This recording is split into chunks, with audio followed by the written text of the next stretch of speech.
the prequel to G.I. Joe Volume 1, Issue 1, The Cobra Strikes. G.I. Joe is an ongoing comic series from Skybound Entertainment, set to debut in November 2024. This is the third ongoing title in the Energon Universe, continuing the stories of G.I. Joe and Cobra as introduced in the Duke, Cobra Commander, Scarlett, and Destro miniseries.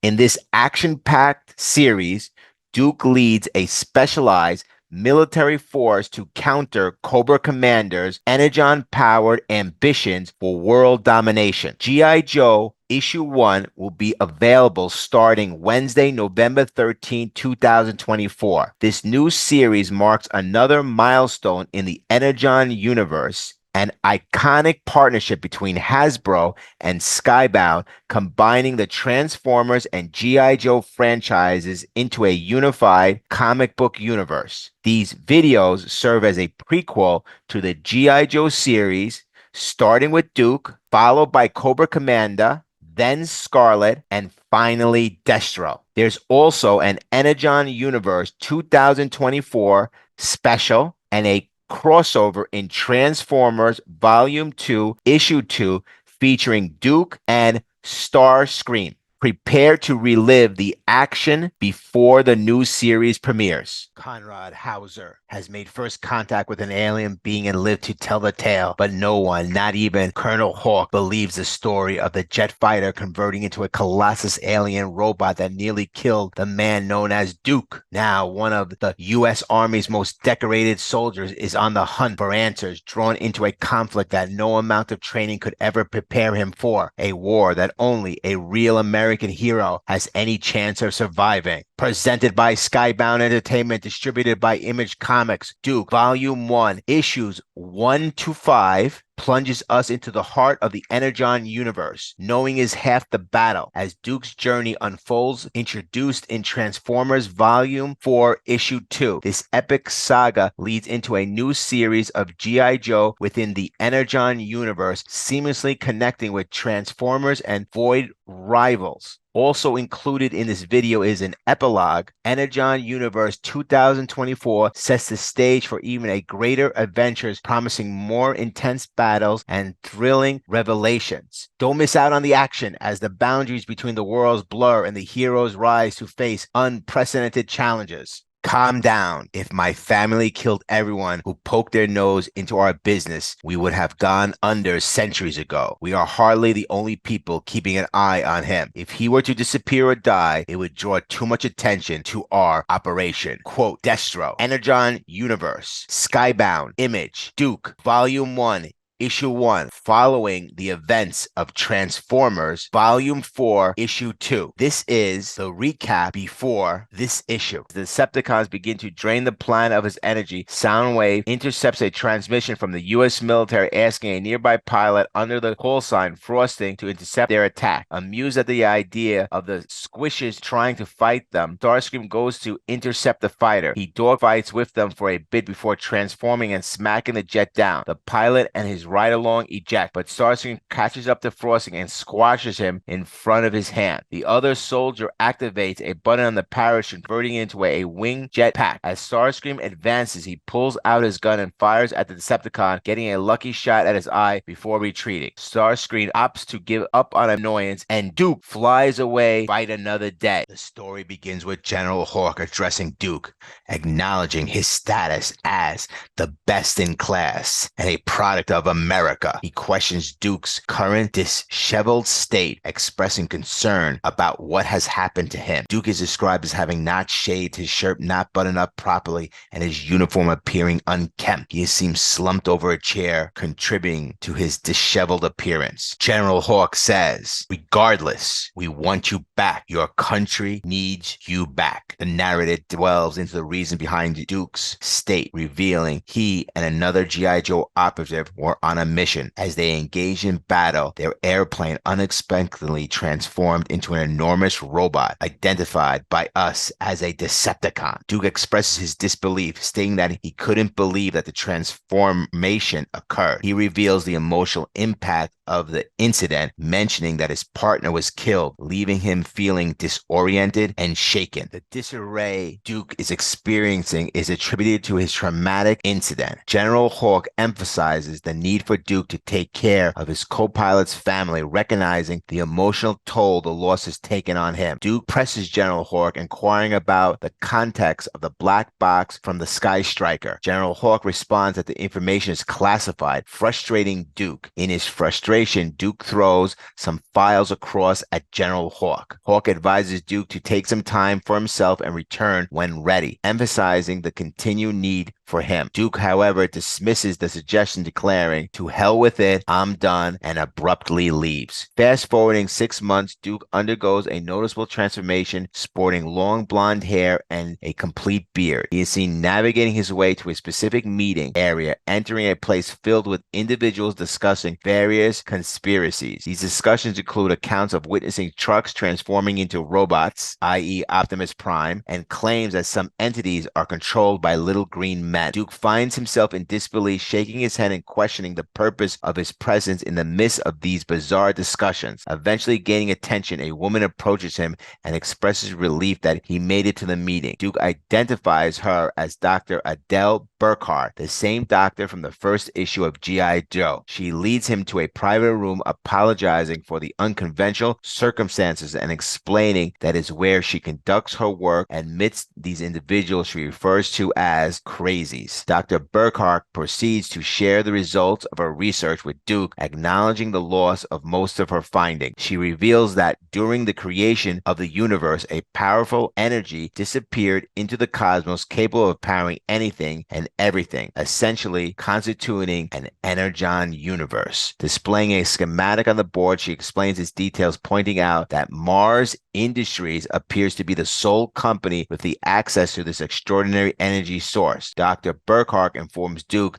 that she requires him to undertake a covert mission to infiltrate Mars Industries. Duke responds with a laugh, reassuring her that he has successfully infiltrated more challenging locations than a corporate setting. As Duke infiltrates Mars Industries, he discovers technological advancements that seem connected to the transforming robot. Suddenly, he notices something below, and to his surprise, Mercer appears, initiating a fight. Mercer seizes Duke by the neck, forcing his head towards the ground, positioning him in unfavorable for an immediate strike to the back of his head. However, Duke swiftly twists around, breaking free from Mercer's grasp, and simultaneously delivers a headbutt. Despite Duke's counter move, Mercer remains undeterred, holding the advantage with superior weight and height. Mercer launches a powerful straight jab, but Duke skillfully evades it, moving away. Duke successfully blocks the subsequent shots from Mercer, demonstrating agility. However, Duke's attempt at a roundhouse misses its mark. In response, Mercer attempts another significant roundhouse, but this time he fails to connect as Duke skillfully avoids the attack. Seizing the opportunity, Duke manages to trip up his larger opponent, shifting the momentum of the fight. With Mercer now on the ground, Duke commands, "Stay down, soldier." As approximately 20 Mars soldiers converge on Duke, he valiantly attempts to fight back, landing a few punches. However, the overwhelming number of opponents makes his efforts seem futile. While the soldiers restrain Duke, Mercer seizes the opportunity to deliver a powerful punch directly into Duke's stomach, landing a significant and impactful blow. Pinned down by 20 soldiers, Duke becomes the target of their collective assault as they unleash a barrage of punches, kicks, and hits.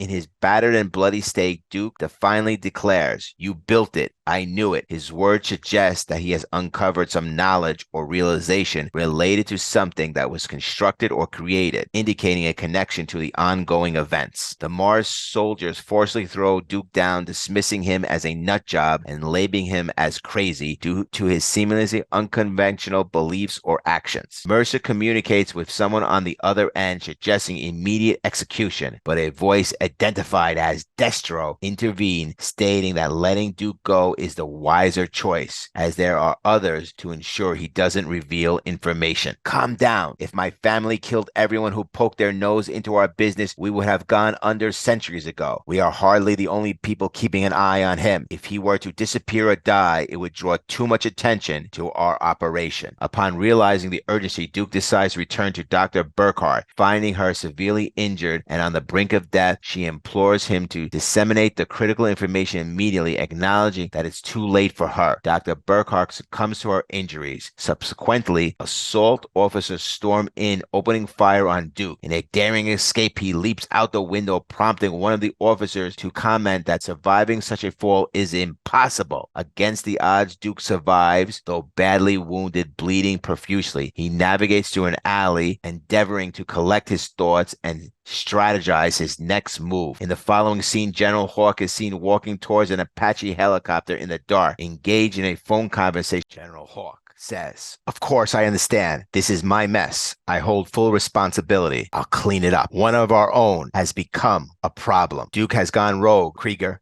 Civilian lives have been taken, and he's on the run. Duke is one of the best, Colonel Hawk. Finding him will be impossible. Not if we bring in the best to hunt him down. If we want to track an American hero, we get American heroes. Stalker and Rock and Roll will track down Duke, man on the run." Next issue, Skybound Comic, Duke, Volume 1, Issue 2, in the Energon Universe.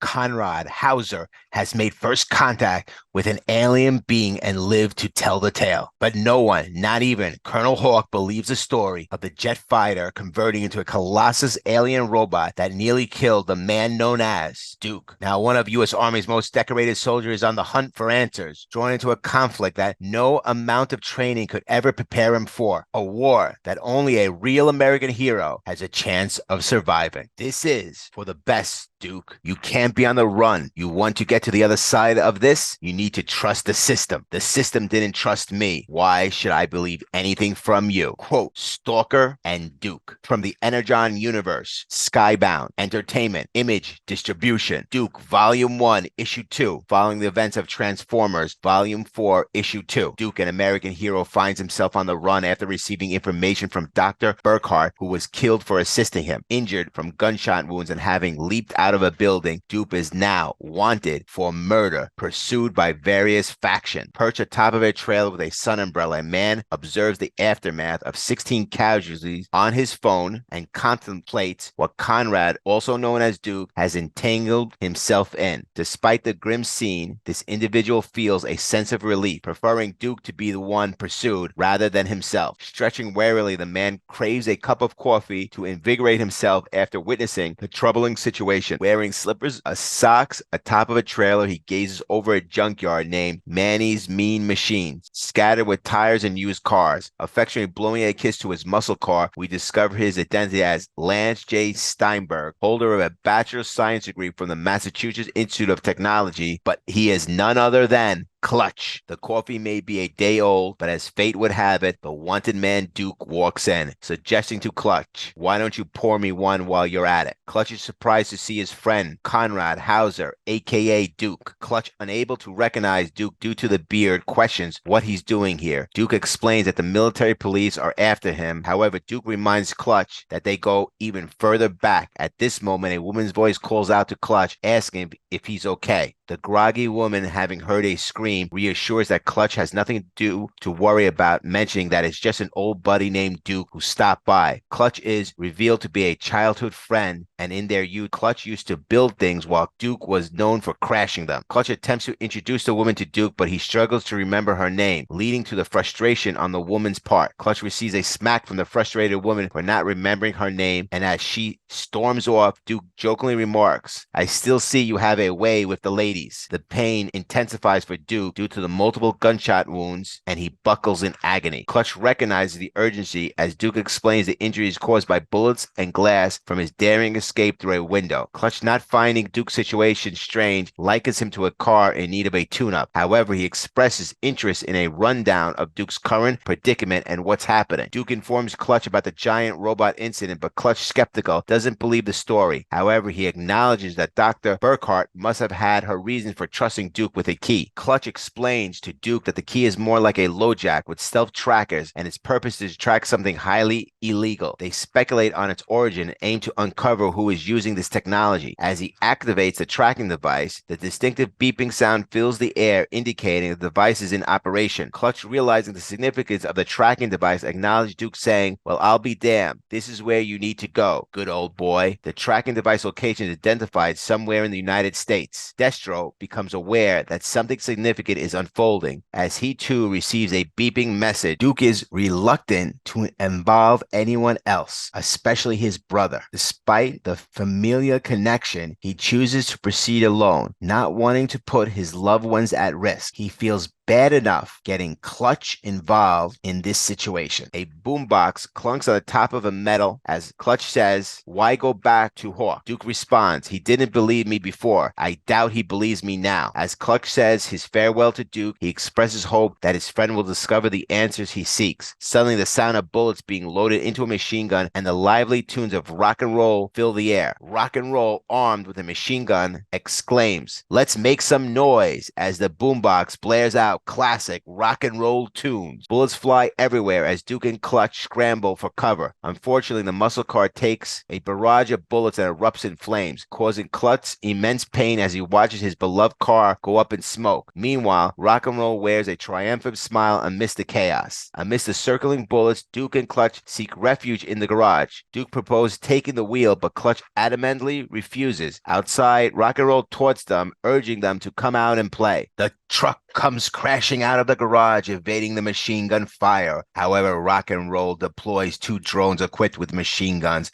intentionally guiding the trucks along a specific path. Clutch comments that either he's the best driver in the world or the shooter is terrible. Duke realizes that Rock and Roll isn't trying to hit them. He's directing them toward a specific destination. Stalker, armed with a sniper rifle, skillfully blows out all the tires. His precision is evident. The truck crashes into a tree, and as Clutch head hits the steering wheel, he amusingly recalls the name of the girl from last night, Sherry. Duke jokingly remarks, "Now you remember her name." Stalker explains, "My partner and I needed to get you away from the civilians where no one would see us take you in." Duke, in pain and defiance, questions, "Then what makes you think you're taking me in?" Stalker firmly asserts, "Duke, you're hurt. There's no point in getting more hurt. Stand down, that's an order." Duke charges towards Stalker, declaring, "I don't take orders anymore." However, Stalker effortlessly sidesteps Duke's punch and calmly mentions, "Let me show you a move an old friend taught me." Stalker delivers a powerful roundhouse kick connecting with Duke's head, causing a crack. Despite the impact, Duke defiantly spits out blood and begins to rise again. Stalker expresses disappointment, stating, "I had high hopes for you, kid," before delivering a boot to Duke's head, rendering him unconscious. A helicopter lands and Duke's face is covered, obscuring his destination. Colonel Hawk, aware that Duke has been captured, observes the scene as Duke is led away in handcuffs. Duke questions their destination, but Rock and Roll forcibly throws both Duke and Clutch, or handcuffed, into the elevator. Duke expresses his surprise, stating that he thought the pit was decommissioned in the 80s. Stalker clarifies that it was indeed decommissioned, but now it serves as a safe house for high-risk prisoners before transportation. Rock and Roll welcomes Duke and Clutch to their new home, an abandoned G.I. Joe base at the bottom of the pit. Clutch questions why he's in the cell with Duke, and the response is that they are accused of aiding and abetting a known fugitive. Duke recognizes the soldiers as Craig Rock and Roll McConnell and Lonzo Stalker Wilkinson, but Rock and Roll also seems to know Duke. Stalker insists that this is for the best, urging Duke to trust the system. Duke skeptically retorts that the system didn't trust him, questioning why he should believe anything from them. A woman's voice chimes in, expressing fascination and mentioning common goals. Both Duke and the mysterious woman seem to share a desire for freedom. The Baroness, captured and behind bars, suggests that perhaps they can come to an arrangement. She expresses desire to escape and proposes a potential collaboration with Duke. Next issue in the Energon series from Skybound Entertainment, distributed by Image Comics. Duke, Volume 1, Issue 3.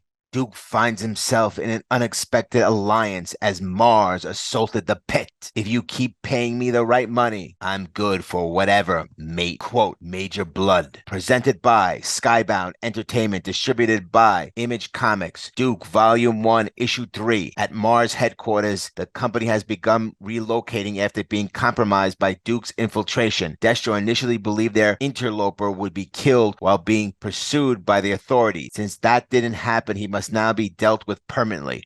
Luckily for them, Dr. Burkhart's tracking device works both ways and they know exactly where Duke is being held. Destro assigns this task to Major Blood, who is happy to undertake any assignments as long as Destro keeps paying him. In the pit, Rock and Roll and Stalker confer with Colonel Hawk, who tells them that a prison transport will arrive in 2 hours to transport Duke to a new facility. Stalker and Rock and Roll both express their concerns to Hawk about locking up such a decorated soldier, especially given how fervently Duke fought them. In the cells below, the Baroness continues trying to persuade Duke and Clutch to help her escape. Duke reveals he knows who she is. Anastasia Cisaverona, daughter of Eastern European aristocrats who got bored and joined up with an off-the-books intelligence agency before turning to terrorism for unknown reasons. Duke calls her misguided, which she throws back in his face. She quit the system, the very system that betrayed Duke despite his loyalties. When she asks what would get an American hero like him locked up in the pit, Duke simply echoes Hawk's statement that it's classified. Above ground, Stalker meets the transport car only to find that both its occupants have been murdered. A fleet of helicopters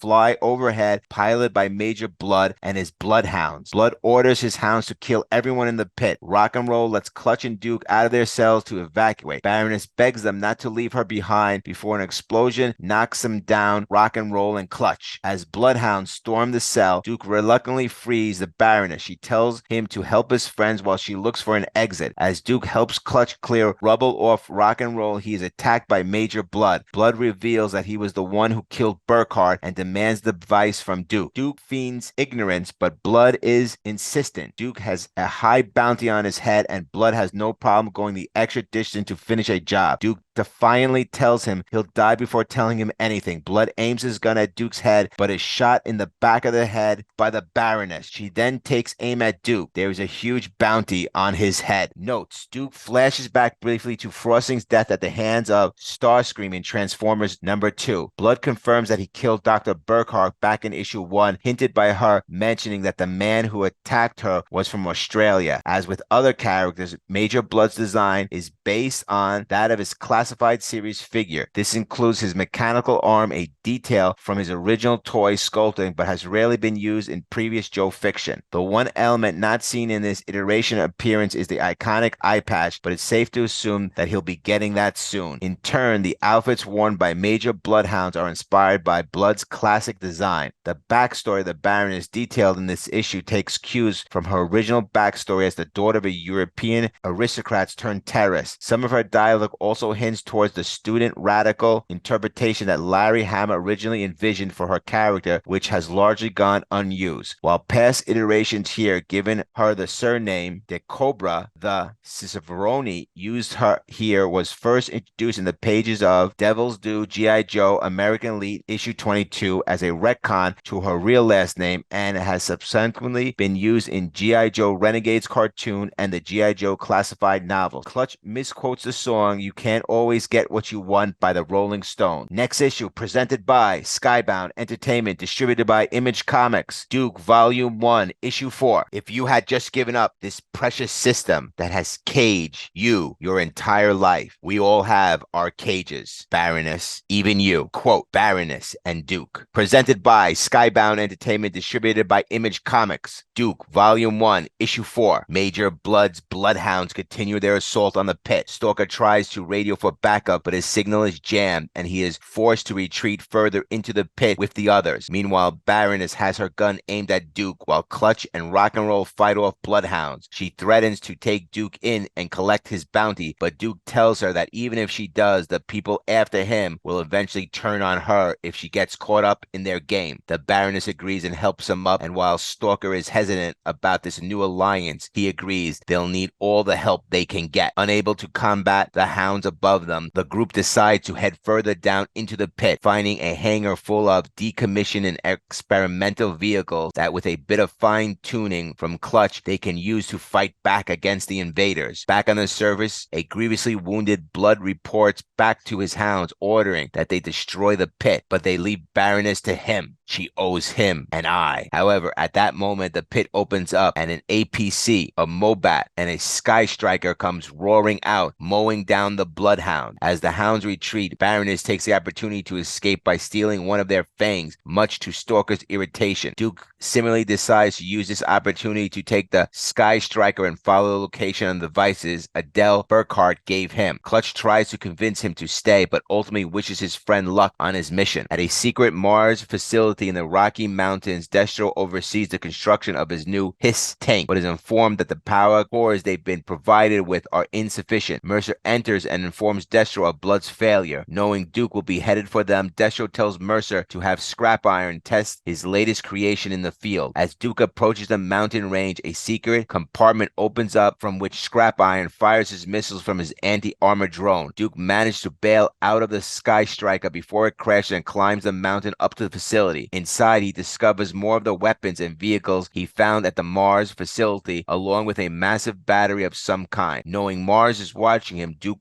rails at them. He knows what they're doing, and he's going to kill their flying robot. However, his words are cut short when he is grasped by the mechanical clawed armor of a battle android trooper. Bat notes: the tracking device Burkhart gave Duke in issue 1 was confiscated off-panel when Duke and Clutch were captured in issue 2. Mars needs a new energy source to power their new weapons. Perhaps a new ally could provide that. Although it's worth noting, the Bat's chest piece does glow the familiar yellow color we've seen elsewhere, so maybe they do have some energon. Duke is still operating under the incorrect assumption that Mars is responsible for creating Starscream and causing the death of his friend Frosting back in Transformers number 2. G.I. Joe references the APC, Mobat, and Sky Striker are all classic Joe vehicles from the first 2 years of Real American Hero line. As expected, Major Blood is shown to have lost his eye due to the Baroness setting up to receive either his traditional eye patch or a more classified and inspired tech version. The shape of the wound is also remnant of some of the scar tissue sculpting on its classified figure. Scrap Iron also continues the trend of a character design being based on their classified figures. He is even shown using the figure's main accessory, the anti-armor drone. The final issue, presented by Skybound Entertainment, distributed by Image Comics, Duke, Volume 1, Issue 5. You run on batteries, while I'm a good old American manpower. Duke ripping off the Bat's head. Man versus Machine. The final battle between Duke and Mars. Presented by Skybound Entertainment, distributed by Image Comics. Duke, Volume 1, Issue 5. In the remains of the pit, Colonel Hawk interrogates Clutch on where Duke took the Sky Striker after their battle with Major Blood and the Bloodhounds. Clutch refuses to talk, but Stalker tells Hawk that they were able to find Dr. Adele Burkhart's tracker in the wreckage, meaning they can track where Duke was headed. Meanwhile, Duke is still being strangled by the claw of the battle android trooper. Mercer and Destro watch the fight from the shadows. Deciding to take a different approach, Destro emerges and explains his philosophy to Duke. Destro says, it's called a battle android trooper, BAT for short. How do you like it? They never question orders, complain, or surrender. They are the future. Unlike you, but you have been a thorn in my side long enough that I felt it was my time we met.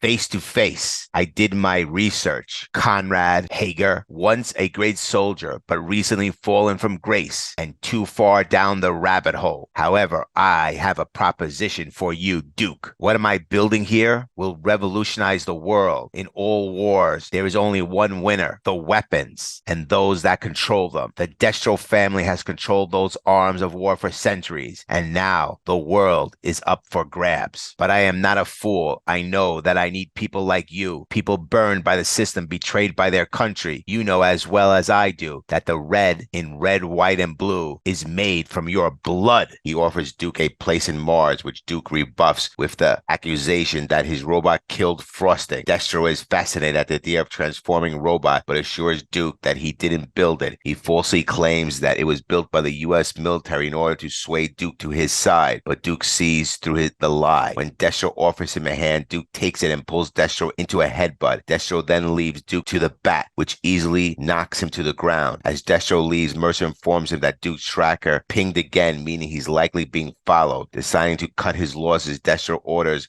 Scrap Iron to destroy the facility. The bat takes off its claw feature and attacks with a flamethrower. Duke looks a little concerned. Duke picks up a machine gun, but it's unloaded. He remarks, "I honestly didn't expect them to practice gun safety before using the gun to hit the bat." Despite the flamethrower threat, Duke smashes the gun against the bat trooper, breaking it. He taunts, "You run on batteries. Well, I'm a good old American manpower." Duke then jumps on the bat's shoulders, grabbing underneath and starts yanking at its head. With sheer determination, he pulls and pulls until he rips the head and the spinal column out of the robot, overpowering the bat. Duke exclaims, "Take that, you stupid robot." However, even after ripping off the head and spinal cord of the bat, it continues to operate. Astonished, Duke remarks, "You've got to be kidding me," as the bat whirls the flamethrower everywhere. Duke spears the bat and takes the spinal cord and its head and whirls it around, finally reaching its destination of the bat's power source. He is aiming to crush its power. As he smashes the power source, memories flood back of his friend Frosty being killed by another type of robot, a flying robot. We know them as the Decepticons. Driven by rage and determination, Duke relentlessly attacks the bat's energy source, reliving the moment of his friend's death with each blow. Smash, smash, smash. Finally, after a relentless assault, Duke destroys the bat, severing its connection to the energy source. Duke says, "I got you, Frost. I got you. Let's go home." Boom. Exhausted, Duke collapses to the ground as the facility explodes around him. Later, news reports declares Duke dead, claiming his body was discovered in Colorado mountains. He has been cleared of the murder of Dr. Burkhart, and authorities are currently searching for Major Blood, who remains at large. Duke wakes up at a hospital where Colonel Hawk and CoverGirl greet him. Hawk tells Duke that he was trying to protect him by not telling him the truth, but now thanks to Duke's efforts, they know more about Destro and Mars than ever before. Hawk brings Duke to the pit, reuniting him with Clutch, and tells Duke that he wants to lead a highly trained special mission force to handle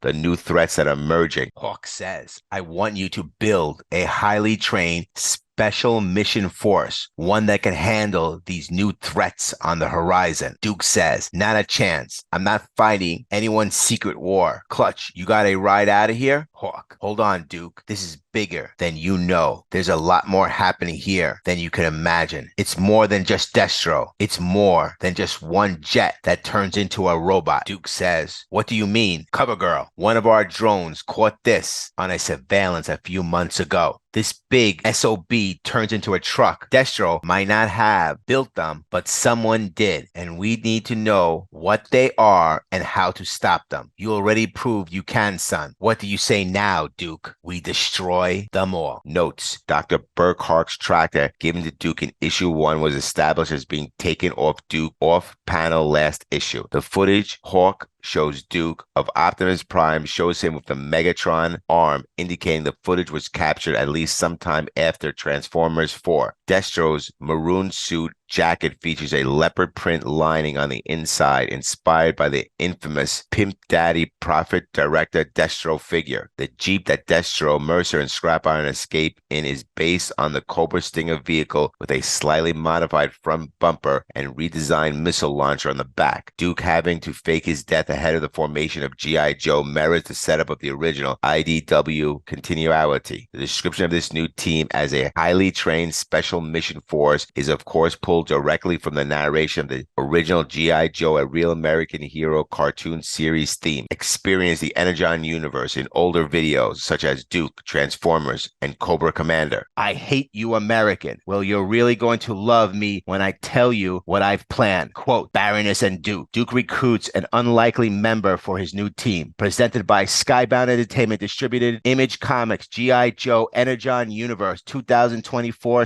special. With Conrad Duke Hauser assembling his new team under the orders of Colonel Hawk, he decided on their next recruit, Anastasia Sizavrona, the renegade spy and assassin known as the Baroness. Hawk objects to the idea, giving her pass, but Duke argues that that's exactly why she should be recruited, that her experience and willingness to get dirty allow her to think outside the box. He also underscores that if they don't get to her, someone else will. Still on the run, Baroness walks down a city street before being attacked by two mysterious figures in green and black armor. She engages in a brief back and forth before Duke arrives on a motorcycle, offering her a lift. The Baroness begrudgingly agrees. Aboard a plane, the Baroness expresses her disappointment that Duke has rejoined the United States military. Duke tells her the war they need to fight is bigger than they know and that he needs all the resources he can get. He wants someone around who will question authority and keep his team honest and on the edge. Someone like her. He gives her two choices: join or spend the rest of her days either behind bars or on the run. Baroness, now wearing a new uniform emblazoned with a star, gives her answer: Yo Joe. While pursuing his various files, Hawk meets with two other agents, Flint and Lady J, both whom are wearing the green and black armor of the Baroness attackers. Hawk tells them they went easy on the Baroness, with Flint reminding him they were ordered to bring her in alive. Lady J points out that Duke rescuing her wasn't part of the plan, but Hawk says that this still worked out. Baroness has been brought to their side, and she and Duke have a bond now. And given the recent issue of trust between Duke and him, Hawk doesn't want Duke to know that he's making more than one team. Notes: the story primarily acts as a coda to the Duke miniseries, following up what happened with the Baroness after she escaped from the pit in issue 4. Hawk files at the end act, sort of a bridge between all Earth-based Energon Universe titles. Duke, in addition to the story, largely behind a coda to the events of Duke, Hawk has files for each of the Joe team members seen in the series, as well, featuring photos of Destro and the MASS mass device, the schematics for which were first glimpsed by Dr. Adele Burkhart's computer back in Duke number 1. Scarlett. Hawk has a file for Scarlett indicating he's either considering recruiting her or has already done so. Destro. In addition to the aforementioned Destro file, we've seen a shot of the Crimson Twins, Tomax and Exmont, on a monitor. Cobra Commander. While it wasn't quite on fire when last we saw the Dreadnought cabin was destroyed thanks to the actions of Cobra Commander and the Nemesis Enforcer. Transformer. Hawk has a file with the Autobot logo on it. Clutch's photo in Hawk's file shows him wearing a helmet, a shirt modeled on the G.I. Joe Classified Series design. This issue introduces Joe stars and frequent partners Flint and Lady J to the Energon Universe as part of the mysterious secondary team of Joes. Giving his usual leadership roles, we can likely expect Flint to have a major leadership role, with the other team echoing similar role in the IDW Continuality and Renegades cartoon. Their identities as the mysterious attackers are hinted at early on by both assailants using their signature weapons, a shotgun and a spear respectively. Why does Baroness say Yo Joe? Even assuming the team Hawk and Duke are putting together has officially taken on the name of G.I. Joe, it doesn't appear to be public knowledge yet, and Baroness has been on the run since her escape. Stay tuned for more Energon Universe videos. The rise of Cobra begins here,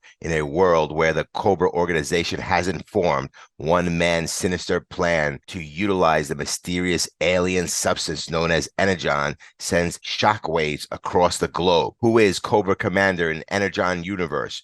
Where does he come from? And what horrors is he planning to unleash that will rock the world and maybe the universe to its core? Red Hot writer Joshua Williamson, Superman and Duke, and artist Andrea Milana, Impact Winter Rook, kick off a second of a 4 action-packed miniseries that will introduce the best and worst of humanity has to offer in the Energon universe. And this is how you repay me. Our people worship only the organic, the gifts of the flesh, and the natural order of life. Numerous science officers died while trying to harvest from the specimen, and yet you lived and you managed not only to integrate it, but it also found uses for the blasphemous technology. Quote, Galabius, Cobra Commander, Volume 1, Issue 1. Amidst the snow-covered mountains, Cobra Commander strides into a place called No Man's Land, a roadhouse bar. Despite the chilling atmosphere, he is donned the classic old snake uniform. The locals mock him, taunting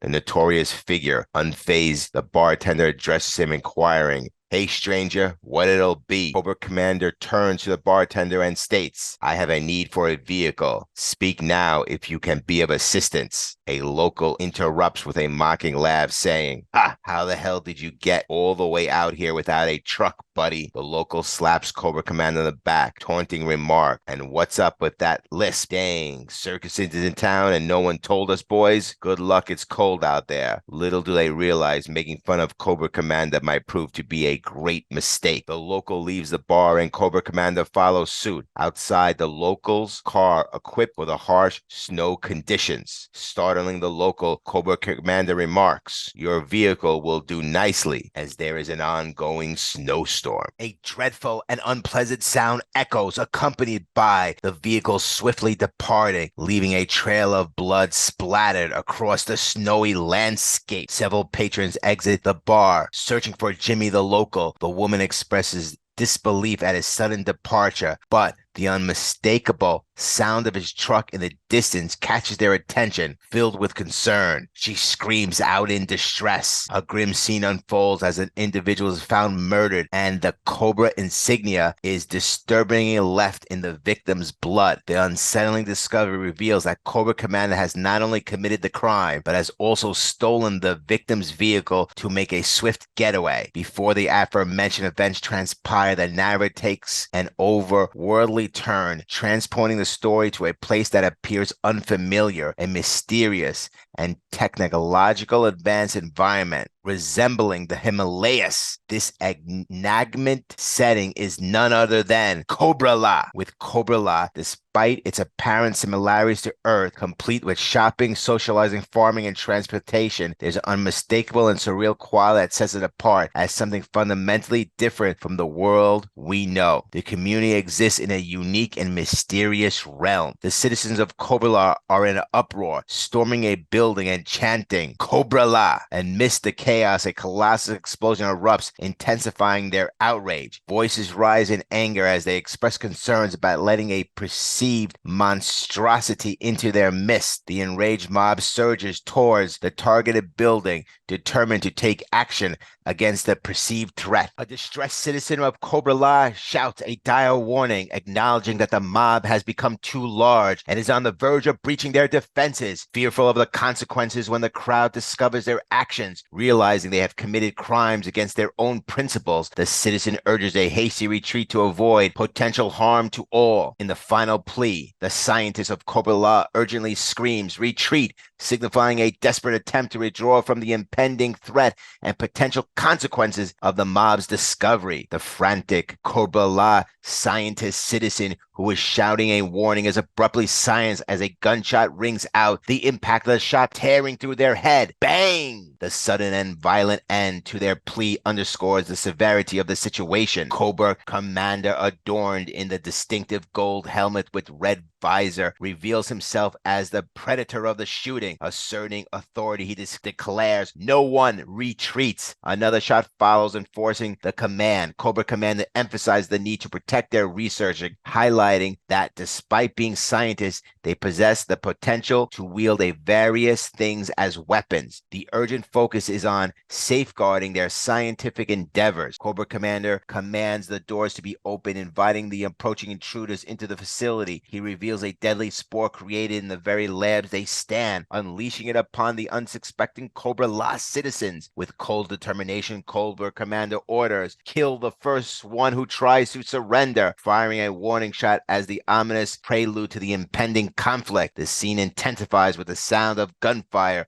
As the confrontation unfolds, the spores wreak havoc, burning the Cobra-La citizens. Cobra Commander, with a female scientist by his side, hands her one of the deadly grenades. She's not accustomed to warfare, hesitates, and questions if she should throw it like the spores. Cobra Commander looks over his shoulder with disdain and utters, "You fool," expressing his displeasure with her lack of understanding or hesitation in the heat of battle. As the female scientist hesitates, the grenade unexpectedly detonates in her hand. The explosion not only engulfs her, but also catches Cobra Commander, who is right beside her, in its destructive blast. Boom! The unexpected turn of events results in both the scientist and Cobra Commander being engulfed by the explosion. In a high-tech medical facility, doctors utilize a unique technology involving cobras and various tubes descending from the ceiling. One of these tubes is inserted into the mouth of Cobra Commander, whose face has been severely severed. The advanced medical procedures, unconventional, demonstrate the extent to which Cobra Commander is being treated for his injuries. Organic-looking medical technology is intricately interwoven into Cobra Commander's body, illustrating the desperate measures taken to save him. In dire straits, Cobra Commander's survival hinges on this advanced organic technology, as without it, he would likely face certain death. As part of the unconventional medical procedures,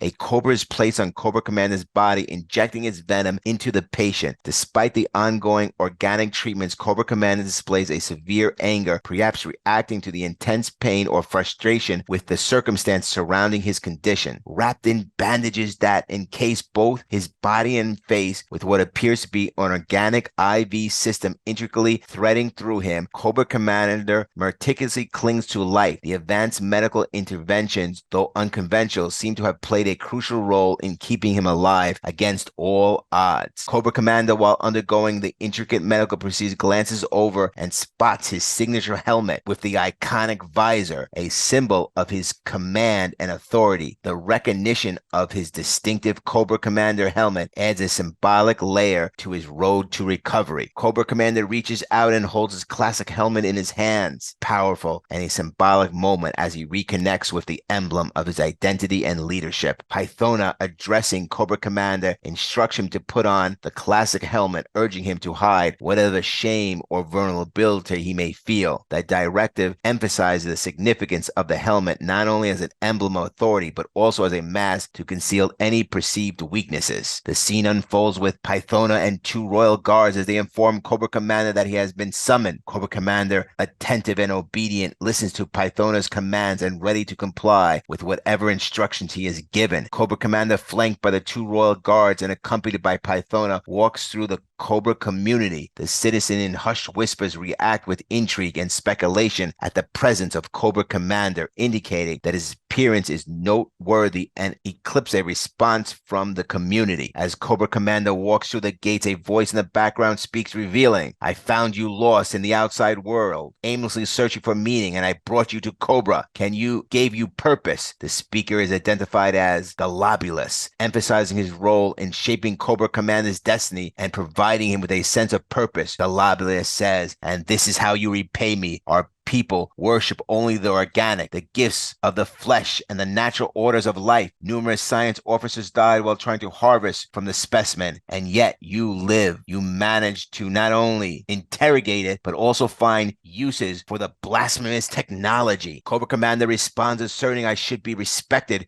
for that," highlighting his contributions to Cobra law and expressing discontent about being confined to the bioscience labs despite his leadership abilities. He questions Galabulus about the lack of advancement in ranks. Galabulus explains that there has been leaks about the atrocities within the science compound, attributing the blame to Cobra Commander for potential tarnishing Cobra's ways with outside information. Cobra Commander vehemently denies any disloyalty, affirming his allegiance to Galabulus and Cobra law. Galabulus sternly declares, "Lies. I know you incited the riots. I will not tolerate your betrayal. I healed you because I wanted to watch you die with my own eyes." Galabulus accuses Cobra Commander of treachery, expressing a profound sense of betrayal and desire to witness the consequences personally. The royal guards, armed with machetes, move to attack Cobra Commander, but the skillfully rolls out of harm's way, invading the imminent threat. The quick maneuver showcases Cobra Commander's agility and instinct for self-preservation in the face of danger. Cobra Commander continues to dodge the swimming machete skillfully, even without a weapon. The royal guards persist in their attempt to strike him, but Cobra Commander's evasive maneuvers keep them at a distance, highlighting his agility and resourcefulness in the face of an ongoing threat. In the midst of the skirmish, Cobra Commander asserts, "I prefer to let others do the fighting for me." This statement underscores his strategic mindset, relying on the manipulation and leadership rather than direct confrontation, emphasizing his preference for employing others as instruments of power. Cobra Commander unveils Transformer technology, summoning the Insepticons. The Insepticons, a group of robotic creatures, insects, swiftly target the Royal Guards under Cobra Commander's command, unleashing chaos and adding a formidable element to the confrontation. The Insecticons successfully hold the Royal Guards at bay, creating a temporary standoff. However, Cobra Commander expresses concern about the dwindling resources and the imminent civil war, emphasizing the urgency for decisive action. The situation appears dire, and Cobra Commander acknowledges the need for a strategic solution to address the escalating challenges. Cobra Commander, exuding confidence in the Transformer technology and the Insepticons, proclaims that these advanced weapons can successfully overcome any challenges that Cobra La might encounter. Directing his words to Galabulus, Cobra Commander emphasizes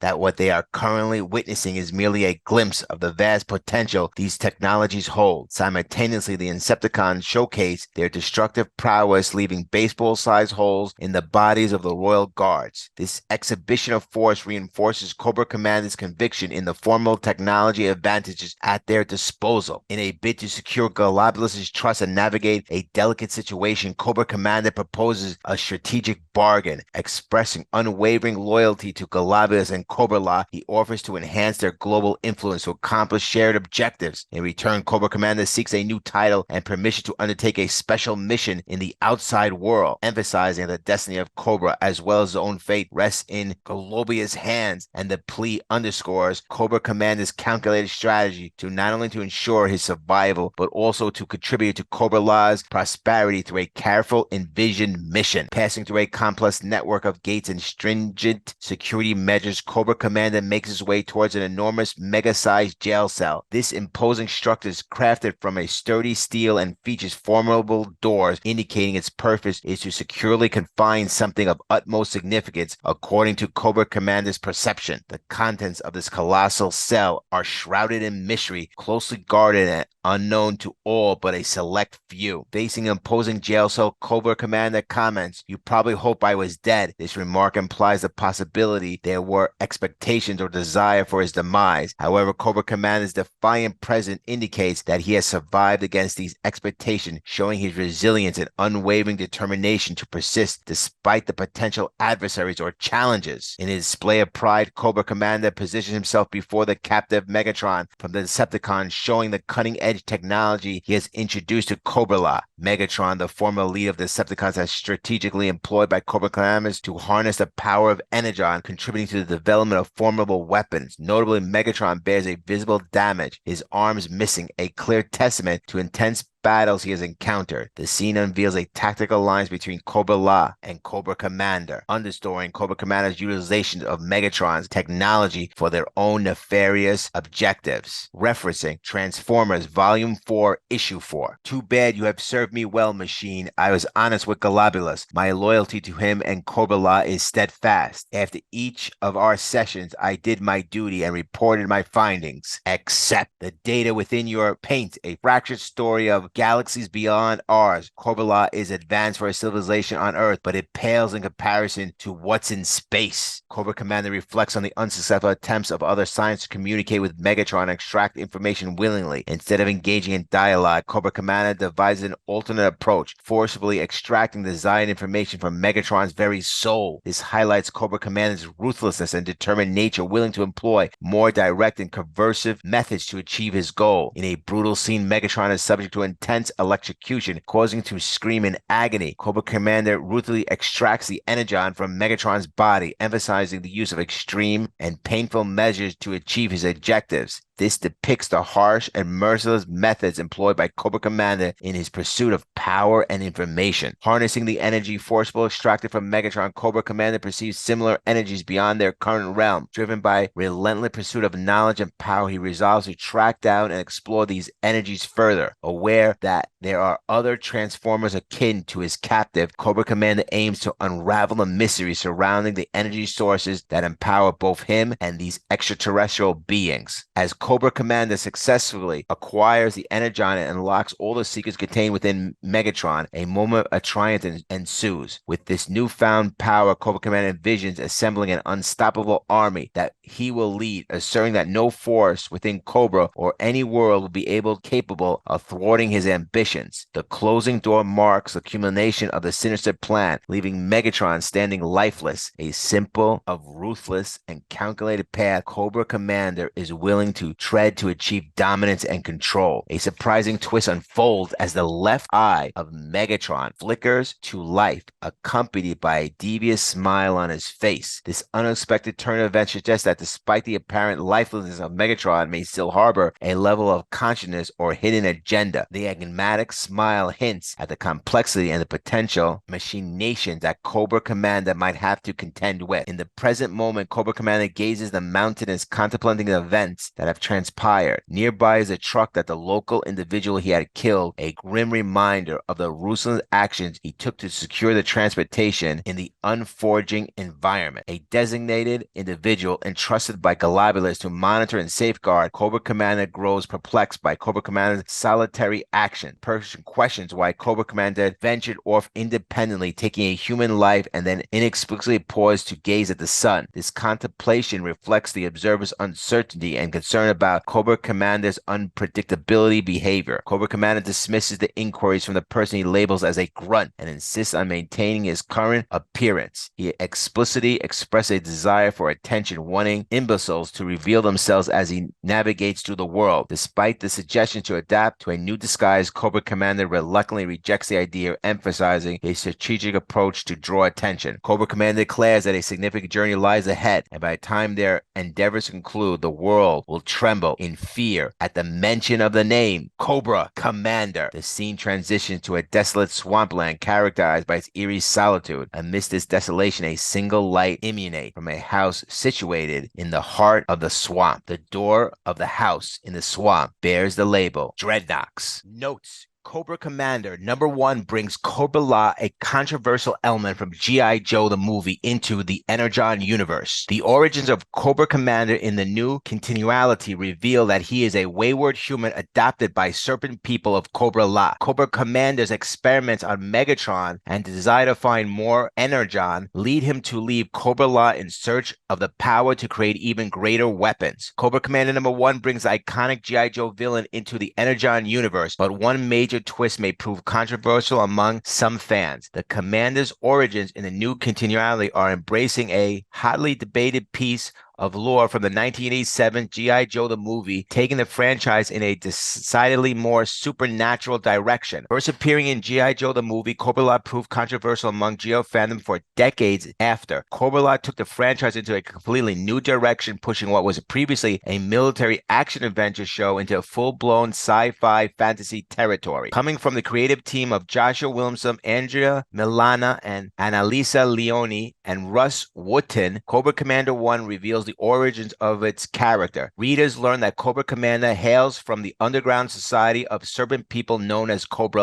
Revealed to be a wayward human adopted by Serpent Society, Cobra Commander worked as a scientist for Cobra, developed new weapons from his prisoners, Megatron. His experiment eventually caused disruption within Cobra, which eventually leads to Commander leaving the wider world to search for Energon to power his new weaponry. By reintroducing the whole concept of Cobra, Cobra Commander #1 contains the first Energon Universe appearance of several notable characters. The first is Pythona, an emissary and assassin for Cobra, who is equipped with poison-tipped claws. Also making their first appearance is Galabulus, the ruler of Cobra, who is centuries old. The product of bioengineering, Galabulus was the defining characteristic is their lower body, which is entirely the tail of a snake. Cobra Commander himself is scared in a battle with Cobra descendants who disapprove of his experiments, leading to his familiar masked helmet. Given that Cobra Commander's future with ally Destro is already making Energon-based weaponry through his company Mars Industry, fans can assume that the pair will eventually join forces to form the terrorist organization known as Cobra. In Cobra Commander #1, the future terrorist leader states his ambition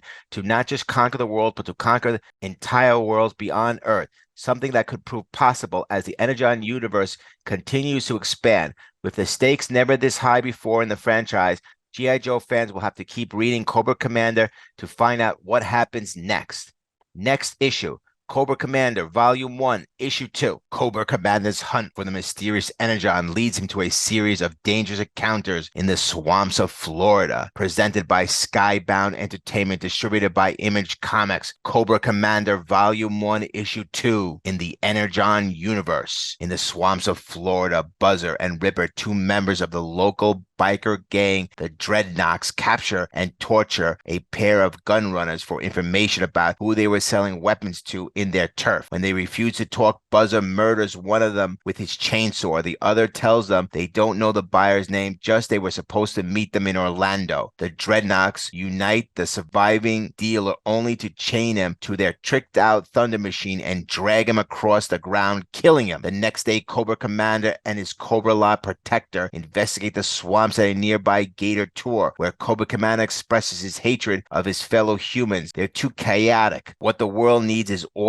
As the commander trapeze off into the swamp to follow the energized signature, the protector thinks back to when Pythona gave him the assignment, modifying his body in some unseen ways using the organic technology of Cobra Law. As the pair argue, they are confronted park ranger, whom the protector attacks on the commander's order. The ranger draws his gun, but the protector is unfazed by bullets and crushes his skull with a simple headbutt. During the skirmish, the commander slips away and stumbles upon the Dreadnok's cabin. His Energon detector beeps, indicating that they too have been experimenting with the alien energy source. At the moment, Buzzer and Ripper return in the Thunder Machine and confront their uninvited guests. The pair tell him that they'll have to pay the toll, but the commander simply pulls out his pistol and fires at the two, causing them to scatter and blowing up the Thunder Machine with a custom-built grenade before taking his leave. The Dreadnoks prepare to chase after him, but they are halted by Zarana, who reminds them that they are part of the swamp is off limits. Going deeper into the swamp, Cobra Commander discovers a large body of water filled with raw energon. The commander reveals in how his success will be rewarded by Cobra Law, or what else he could achieve with all this raw transformative power. However, at that moment, he ends up plunging into the depths of water, where a congregation of energy-enhanced alligators await. Notes: the gun runners mentioning they were selling to some big dude with a flat top, likely referring to Mercer of Mars, who we met previously in Duke number 1. The issue marks the first time that a non-Cybertronian has referred to Energon by its proper name. How Cobra Law knows what it's called is unknown, but perhaps Megatron told them. G.I. Joe references. Continuing the trend from Duke, the designs for Ripper, Buzzer, and Zarana are based on their G.I. Joe Classified Series action figures. The Thunder Machine is a signature vehicle to Dreadnoks from the original A Real American Hero toy line, though its original driver, Thrasher, is nowhere in sight. Ripper is seen snacking on Dreadnok's favorite treat, a pink frosted donut. Zarana's reference to a family meeting suggests we'll soon be meeting her brother Zartan, frequent leader of the Dreadnoks, and/or Xandar, her twin. A segment of the Florida swamps filled with alligators so dangerous that even the Dreadnoks dare not follow. Who could possibly be hiding there? Real-world references. A real gated tours are a common feature of the Floridan tourist trade. Next, Skybound Entertainment, distributed by Image Comics, Cobra Commander, Volume 1, Issue 3, The Energon Universe. The Dreadnoks take Cobra Commander prisoner, but are they truly prepared for what they're about to unleash? Presented by Skybound Entertainment, distributed by Image Comics, Cobra Commander, Volume 1, Issue 3, Inside the Energon Universe. As he wanders through the Everglades in search of Cobra Commander, the Cobra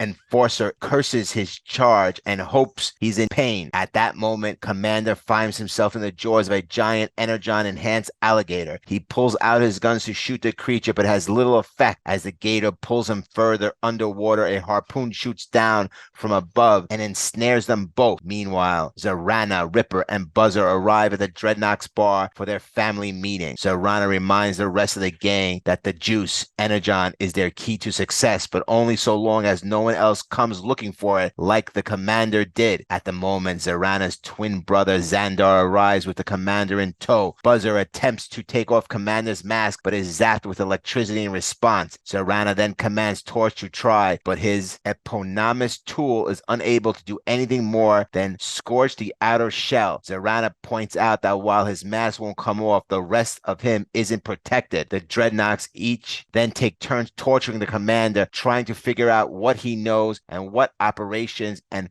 about the Energon. As they do, the Commander listens to their conversations and learns more about each of them. Ripper applauds the Commander's endurance and muses that they might need to take a more subtle approach. He then paints a smiley face on the Commander's mask in his own blood. As Xandar comes in to begin the next round, the Commander begins to turn the Dreadnoks against each other, first by telling him that his brother sent him because Zarana doesn't trust him, then revealing to Buzzer that Xandar thinks he's a poser because of his background, and finally taunting that Zarana is losing control of her people. Tired of Commander's mind games, Zarana orders the Dreadnoks to take him to the bunker where the doctor is working. However, the Commander chooses then to activate his tracking device, fearing what might happen if more people discover the Energon. The Dreadnoks try to get rid of the Commander, but the Enforcer has already arrived. The Enforcer says, "I told you to never leave my sight, Commander." The Commander says, "I got lost," but Buzzer revs up the chainsaw. Buzzer attacks him with his chainsaw. However, despite the efforts, Buzzer only succeeds in partially removing the disguise, much to the astonishment of the Dreadnoks. The Commander informs the Enforcer that the discovered Energon reserves hold sufficient power to fuel the armies of Cobra La. He emphasized that the Dreadnoks are the sole obstacle obscuring their mission to fill globulous objectives. Unwilling to tolerate any opposition to their master, the Enforcer asserts his determination. The Enforcer discards his disguise, revealing his true identity. Revealing his true form, the Enforcer sheds his disguise, appearing in purple Cobra La armor with imposing wings. He is known as Nemesis Enforcer. As Cobra Commander watches with a satisfied grin, Nemesis Enforcer ruthlessly tears into the Dreadnoks, showcasing his formidable power and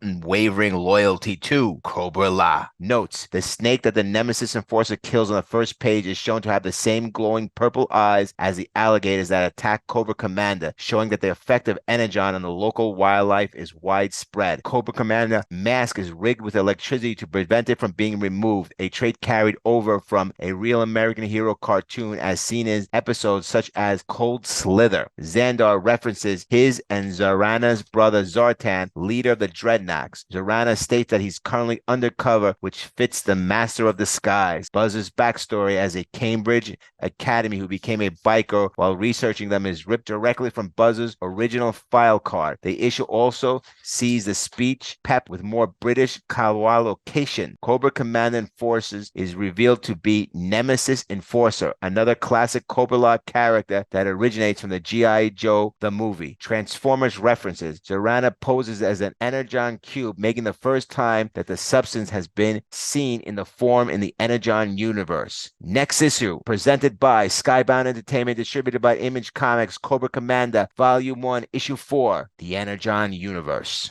The Energon universe is in danger. Cobra Commander has found a new ally, willing or not, that may just make him unstoppable. Unless, of course, someone is one step ahead of him. Cobra Commander discovers the secret to controlling Energon, but will he live long enough to use it? Presented by Skybound Entertainment, distributed by Image Comics, Cobra Commander, Volume 1, Issue 4, The Energon Universe. Under duress, Ripper leads Cobra Commander to a bunker where the Dreadlocks have been keeping a scientist, forcing him to experiment with Energon. The scientist says, "Are you here to save me, Cobra Commander?" "Yes." The scientist says, Thank you.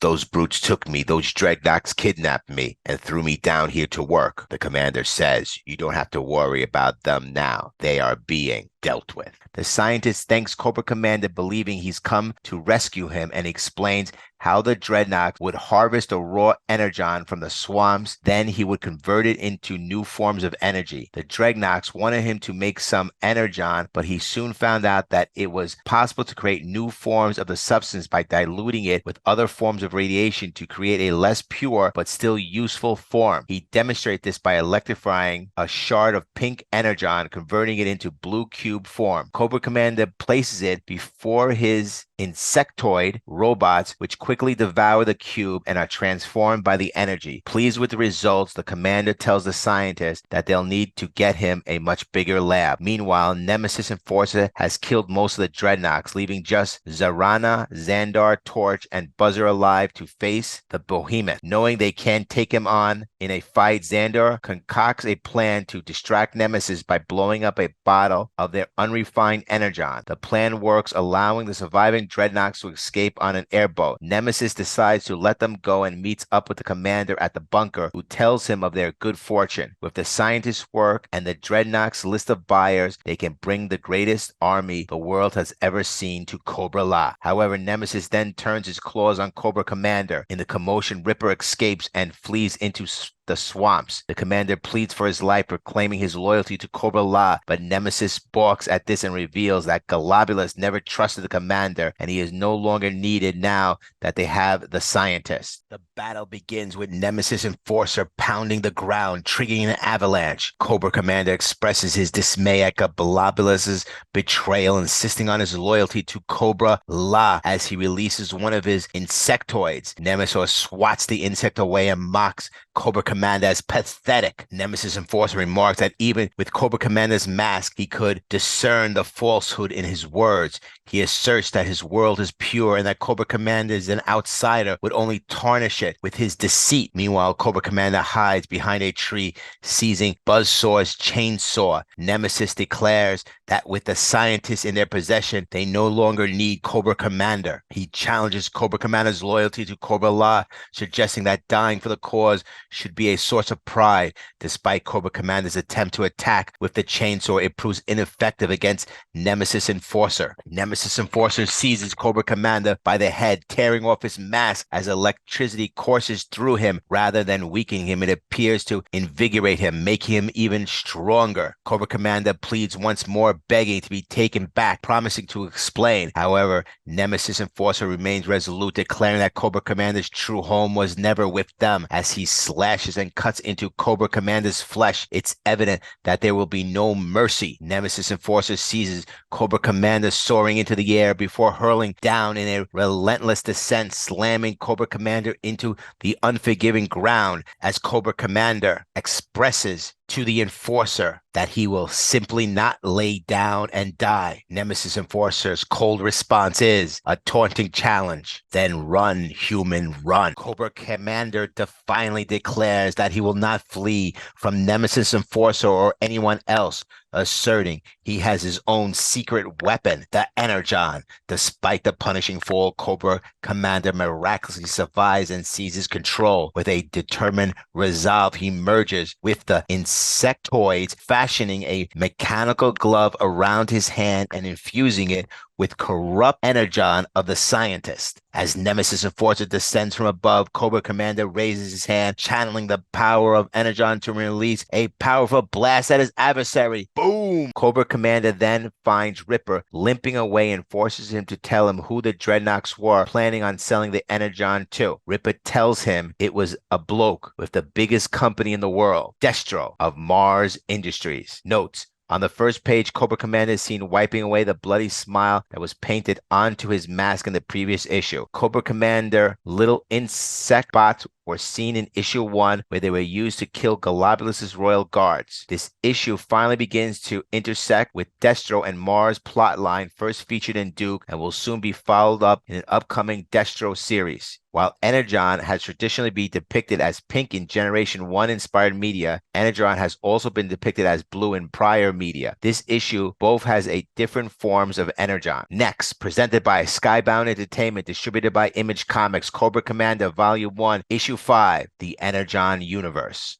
He has the power, he has the weapons, and now he has the army. What's next? The World miniseries finale, The Rise of Cobra Commander. To build an army, Cobra Commander makes a deal with a powerful ally that can't be trusted. Now that it's started, can the Cobra threat ever be stopped? Presented by Skybound Entertainment, distributed by Image Comics, Cobra Commander Volume 1, Issue 5, The Energon Universe. One by one, Mars facilities across the country have been attacked and raided, much to to the irritation of Destro, who wishes to know who's responsible. Mercer reports that he's heard rumors of a new player on the scene, and the latest attack on their headquarters wasn't about stealing anything but leaving a message. He brings in the messenger, Ripper, whom Destro recognized as one of the Dreadnoks. Initially, Destro believes the biker game has betrayed him, but Ripper insists they're victims of the same madman. He then gives Destro a message from the victimizer, an invitation to meet. Destro arrives at the meeting place at an undisclosed small American town with Mercer, Ripper, and a squad of Mars troopers in tow. However, upon arrival, the town appears to be empty. Suddenly, a small laser turret springs from the ground, quickly eliminating the troops. Mercer insists he and Destro retreat, but the chopper they arrived in is blown up. They are then greeted by their host, Cobra Commander. Destro orders Mercer to kill the commander, but before he can choke the life from the masked menace, the commander insists that Destro hear why he invited him. Destro reluctantly agrees, much to Mercer and Ripper's chagrin. The commander brings them to an underground lab where Dr. Laszlo Vandermeer, the scientist he rescued from the Dreadnoks, and a team of researcher experiments with Energon. The commander introduces Destro to the doctor, who whispers a plea to kill him. Cobra Commander reveals that he's been watching the many players across the world, all struggling for money and power, and believes they should be united under common leadership. He then unveils one of the experiments they've been working on, powering Destro's battle android troopers with Energon. In a demonstration, the supercharged bat kills dozens of the commander's recruits with ease. Wishing to gain the power of the Energon for himself, Destro agrees to ally with the commander. The commander invites him to join him as he changes into the uniform Galavius gave him and meets with a collection of his recruits at the town hall. He gives a speech to those in attendance saying that they were once lost like him and that they came here looking for purpose, but he found his purpose and now he will share with all of them, for together they are Cobra. In Cobra La, Galavius and Pythona are still reeling from the escape of the mechanical monster. Entering the commander's secret lab, they discover the creature's extraterrestrial origin. Fearing the idea that beings from an entire mechanical world, the antithesis of Cobra La, already on Earth, Galavius decides they must take their war to the stars and launch an organic probe to find their home world. Notes: this issue jumps ahead an undeterred amount of time from the previous issue to account for Cobra Commander's newfound resources. The story also takes place after the events of Duke, potentially placing it further in the Energon Universe timeline than any other issue. In a further timeline shenanigans, the scene in Cobra La takes place after Megatron's escape in the Transformers Energon Universe special story. Where this plays Cobra Commander in the context of the Transformer timeline remains to be seen. The Mars and R&D facility corporate headquarters destroyed at the start of the comic were previously seen in the issues of Duke. Teased in the photos on Cobra Computer are the Crimson Twins, Tomax, Zaman, and the Arashakage Ninja Storm Shadow, setting up the characters before their debuts in the upcoming Destro and Scarlett series, respectively. Destro references Duke's mention of a robot that turned into a jet, recounting the events of Transformers 2, which Destro learned about in Duke 5. The images of Cybertron, Galabulus, seas are the same ones we saw back in the first issue. While the small town they operate out of is never named in the issue, it calls to mind to the town of Springfield, frequently based operation for Cobra in a wide variety of G.I. Joe media. Cobra Commander calls himself a salesman, a reference to his Marvel backstory as a used car salesman. Dr. Vandermeer is a character from the original G.I. Joe animated series, The Mass Device. Cobra Commander finally returns to wearing his classic uniform that he got back in issue 1 with two notable additions, the Cobra logo and the cape and the staff he would sometimes wear in the original cartoon. Pythona's organic ship is based on a Cobra La creature/vessel that appeared in G.I. Joe the movie. Next, presented by Skybound Entertainment and distributed by Image Comics, Destro Volume 1, Issue 1 of the Energon Universe.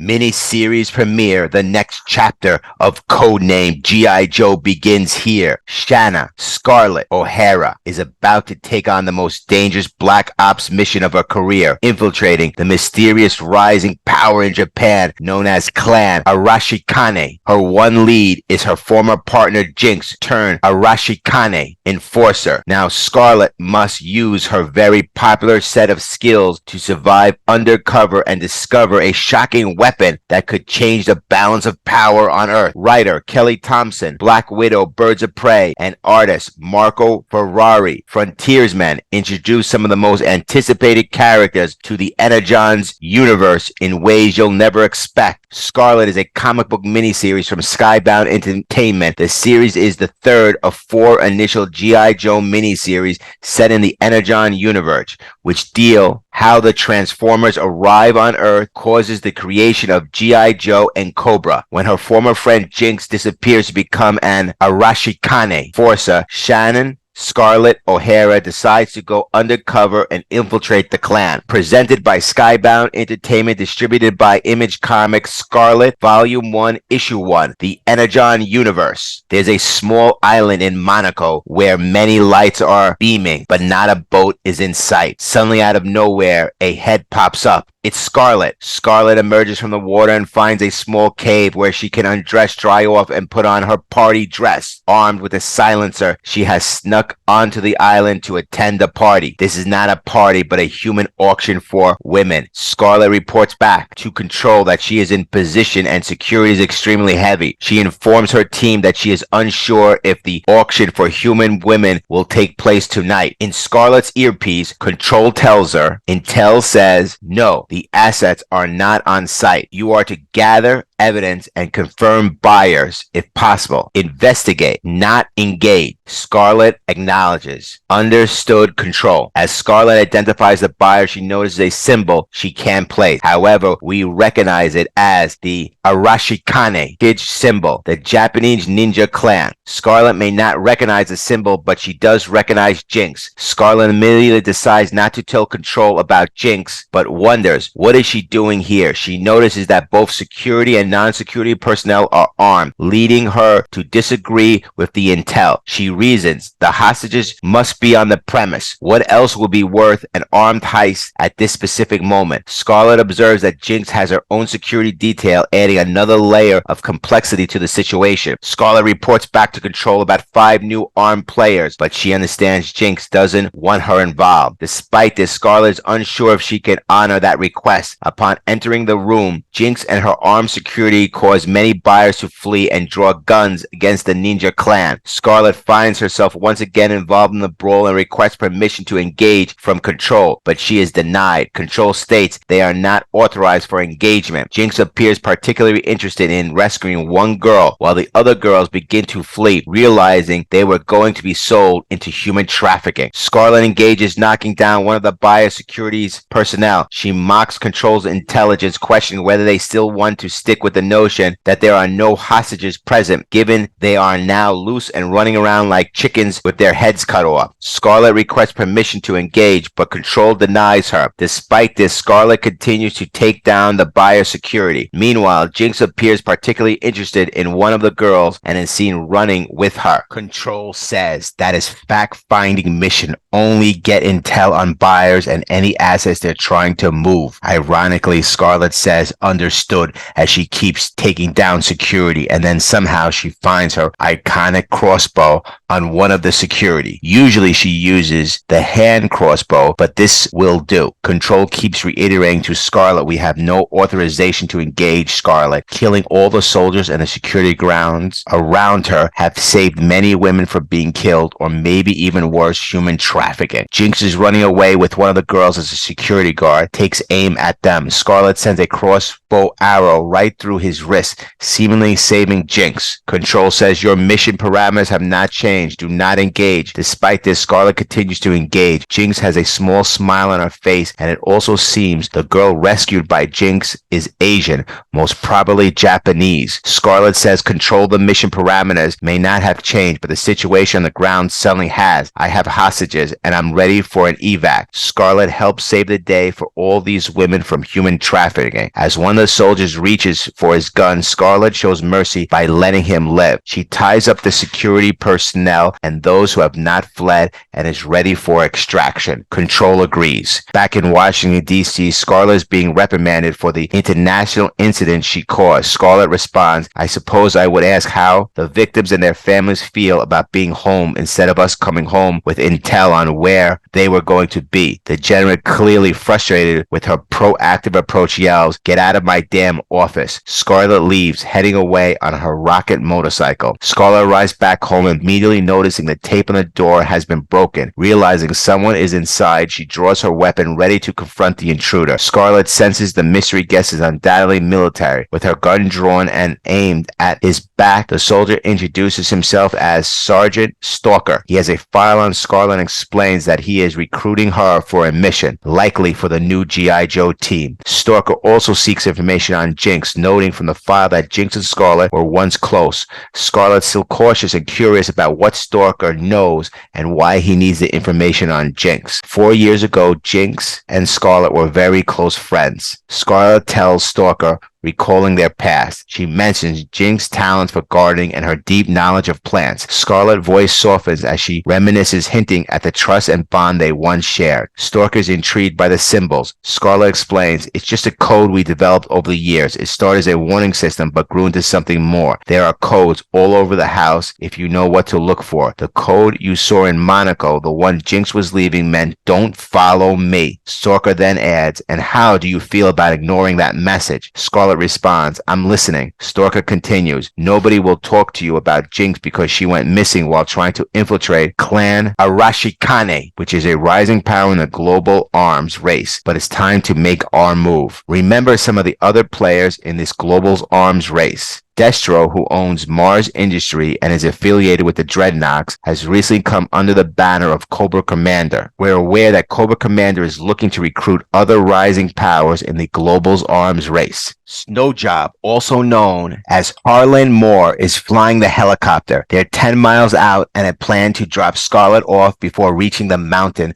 so they won't be heard. Scarlett knows Harlan, Snowjob. He once helped her and Jinx out of a tough spot. He's a good guy in the field and they share drinks together. They're friends and Scarlett trusts him. When the signal is sent, Snowjob will pick up Scarlett, but she hopes it doesn't come to that. Scarlett jumps out of the airplane with skis, trekking across the 10 miles to reach the destination. She remarks, she knew I would come. She left another set of symbols. Our code is impossible to crack, not because we're some kind of geniuses, but because it's personalized. It's a language that makes no sense to other people.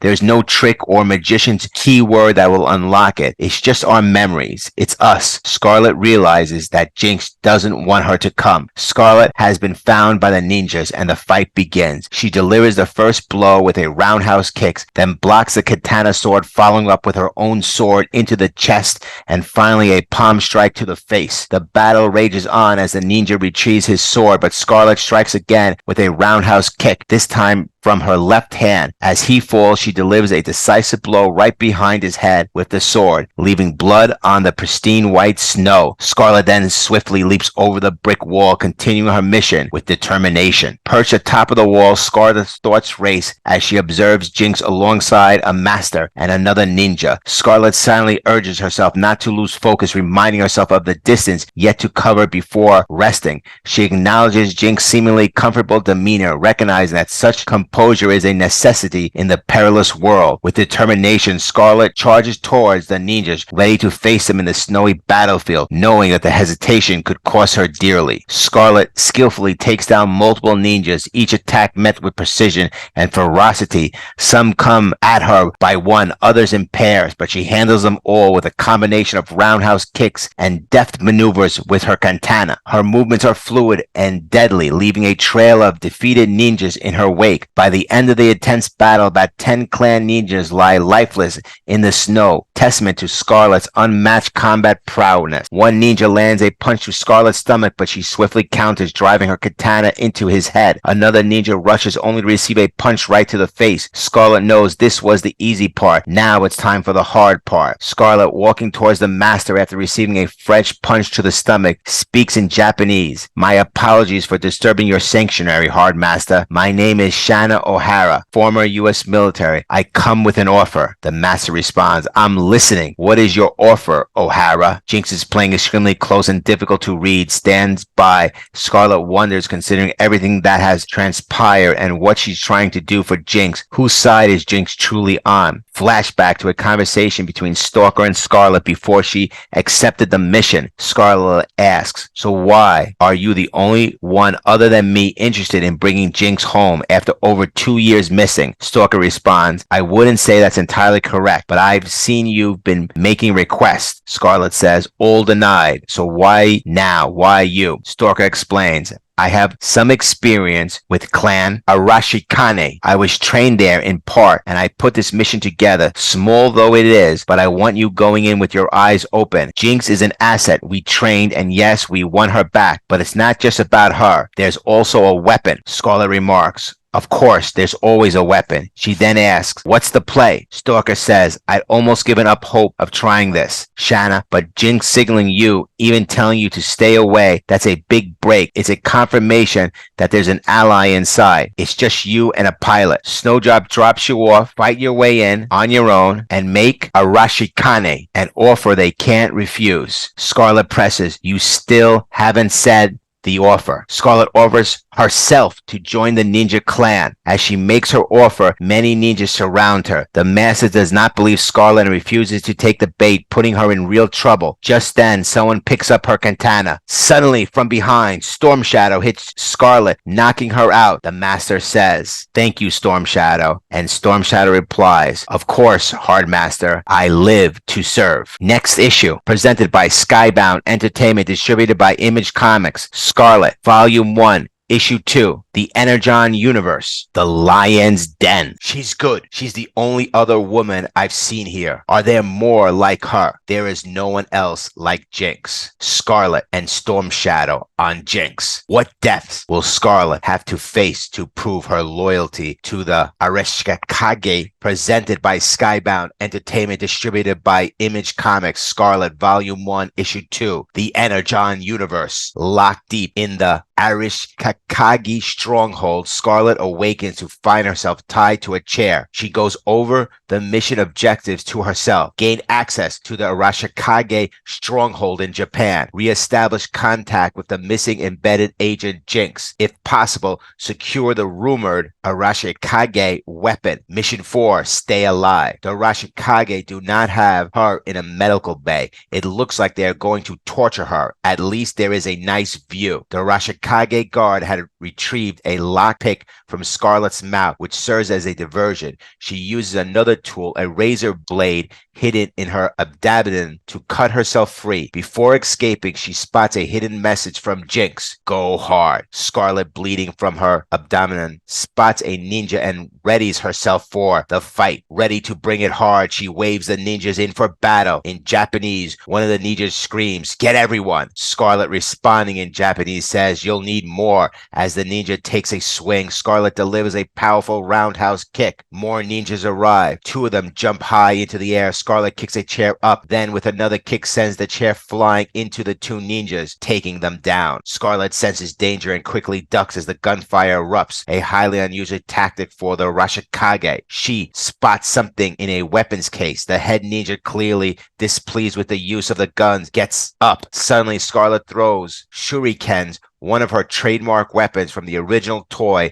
against the Arashikage ninjas. Scarlett expertly wields a sword she picks up from the weapons case, slicing through her foes. One falls with a cut to the leg, another is struck through the chest, leaving only the head ninja standing. Scarlett jumps on a 2-way mirror. Master Ninja has a shrunken in his head now, and he has a sword to his neck, but looking through the 2-way mirror is none other than Storm Shadow. There are 2 imprints of Scarlett's feet on the mirror. Storm Shadow watches from behind a 2-way mirror. He halts the remaining ninjas and tells Scarlett to follow him. They pass by Jinx, who is in deep training, and Scarlett recalls fond memories of their own time training together years ago. Seeing Jinx, Scarlett thinks to herself, the urge to call out to her is palpable. After years of wondering, worrying, and waiting, it's almost too much, but even the hint of a smile could give us away, and that could mean certain death for us both. Jinx is training in the dojo Joe in the same way she used to train with Scarlett. Jinx is training Scarlett in some key moments in the montage highlight Scarlett struggles and has a close bond to Jinx as friendship. Scarlett is not good at archery, visibly frustrated and grouchy, possibly due to the past boyfriend. Jinx, noticing her distress, offers a night of comfort between friends. Back to present day, Scarlett responds, "I'm good. She's the only other woman I've seen here. Are there more like her?" Storm Shadow replies, "There is no one else like Jinx." Storm Shadow invites Scarlett to have tea with him and asks why she wants to join the Arashikage. Scarlett tells him there's no future for her in the United States military and she is hoping to use her skill set for something more meaningful. The Hard Master enters and tells Scarlett, "While we are impressed with your skills, the Arashikage value loyalty, honor, and sacrifice above all else. To prove yourself worthy of joining our clan, you must undertake a mission and retrieve the ancient weapon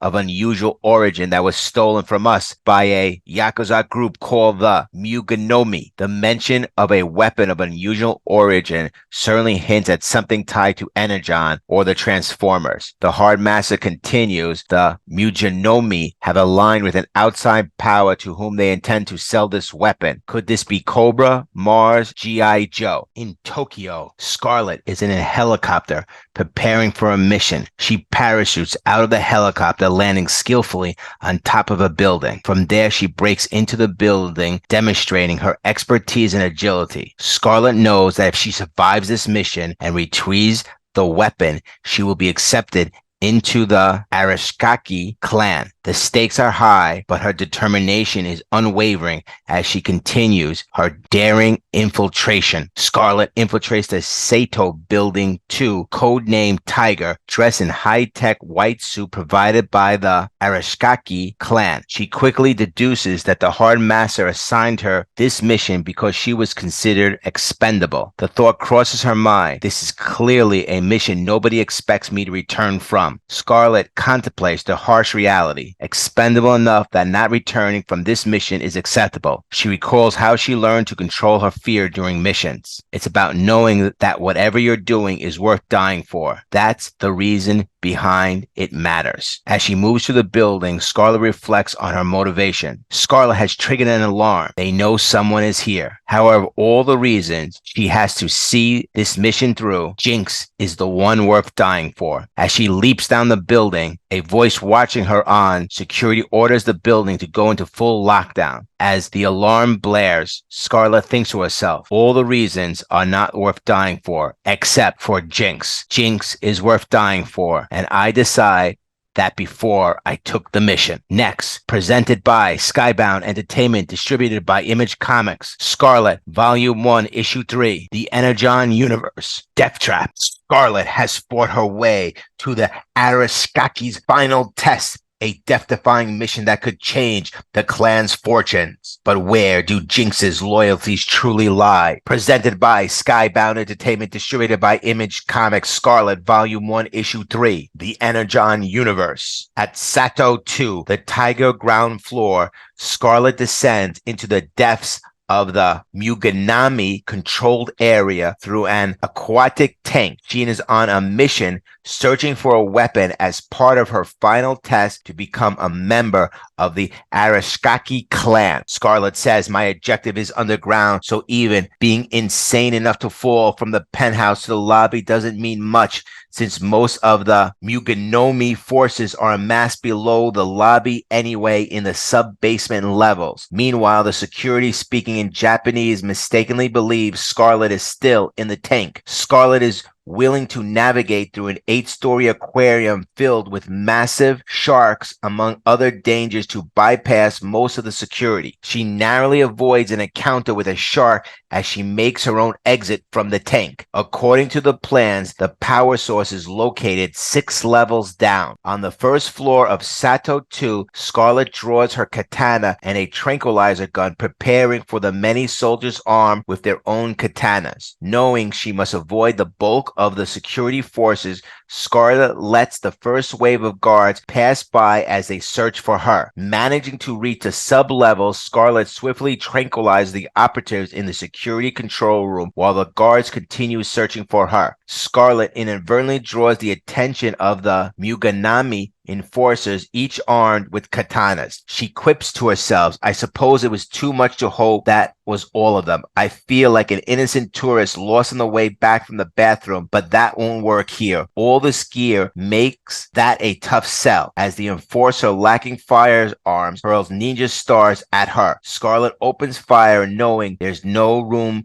for pretense in this fight. Scarlett takes out all the soldiers with swift precision, using her katana to dispatch them one by one. She delivers a powerful roundhouse kick, knocking out 3 security guards at once. Though she fights them off successfully, she is wounded in the process. Her determination and skill keep her standing. The security team has figured out that Scarlett is heading for the control room on sub-basement 6, presenting a significant problem for her. As she enters the elevator, she feels like she is catching a rare break on this mission. It's a series of small, seemingly insignificant moves that might end up working to her advantage later. As more enforcers approach, Scarlett uses her bleeding to her advantage, creating a trail that makes it seem as though she is headed back up the building. The misdirection buys her some time as she continues her descent towards the control room. Meanwhile, at the Sakura building, Storm Shadow, Jinx, and the rest of the Arashaki are engaged in a fierce battle against a legion of Muganami forces. Jinx voices her concern about whether Scarlett, whom she refers to as Storm Shadow's white girl, will succeed in her mission. However, the reaching sub-level 6, Scarlett reflects on the Arashikaki's two-pronged plan of attack. She knows that Sato 2, the Tiger, is heavily fortified with both fighters and advanced technology as expected when guarding a powerful one-of-a-kind weapon. However, the secondary security envelope is here in the sub-basement of Sato 2. Without dismantling this, the treasures of Segura remain impossible to access. Scarlett realizes that if she doesn't shut down the security system, the Arashikaki will be cut to ribbons in Sakura as they try to retrieve their weapon. Jinx will be in grave danger. Though everyone only focus on the weapon, Scarlett is concerned about Jinx. She just wants her back. Scarlett primes a handheld explosive device. Scarlett hurls a handheld explosive into a machinery, aiming to dismantle the security system. However, her escape is abruptly hindered by the appearance of the final boss.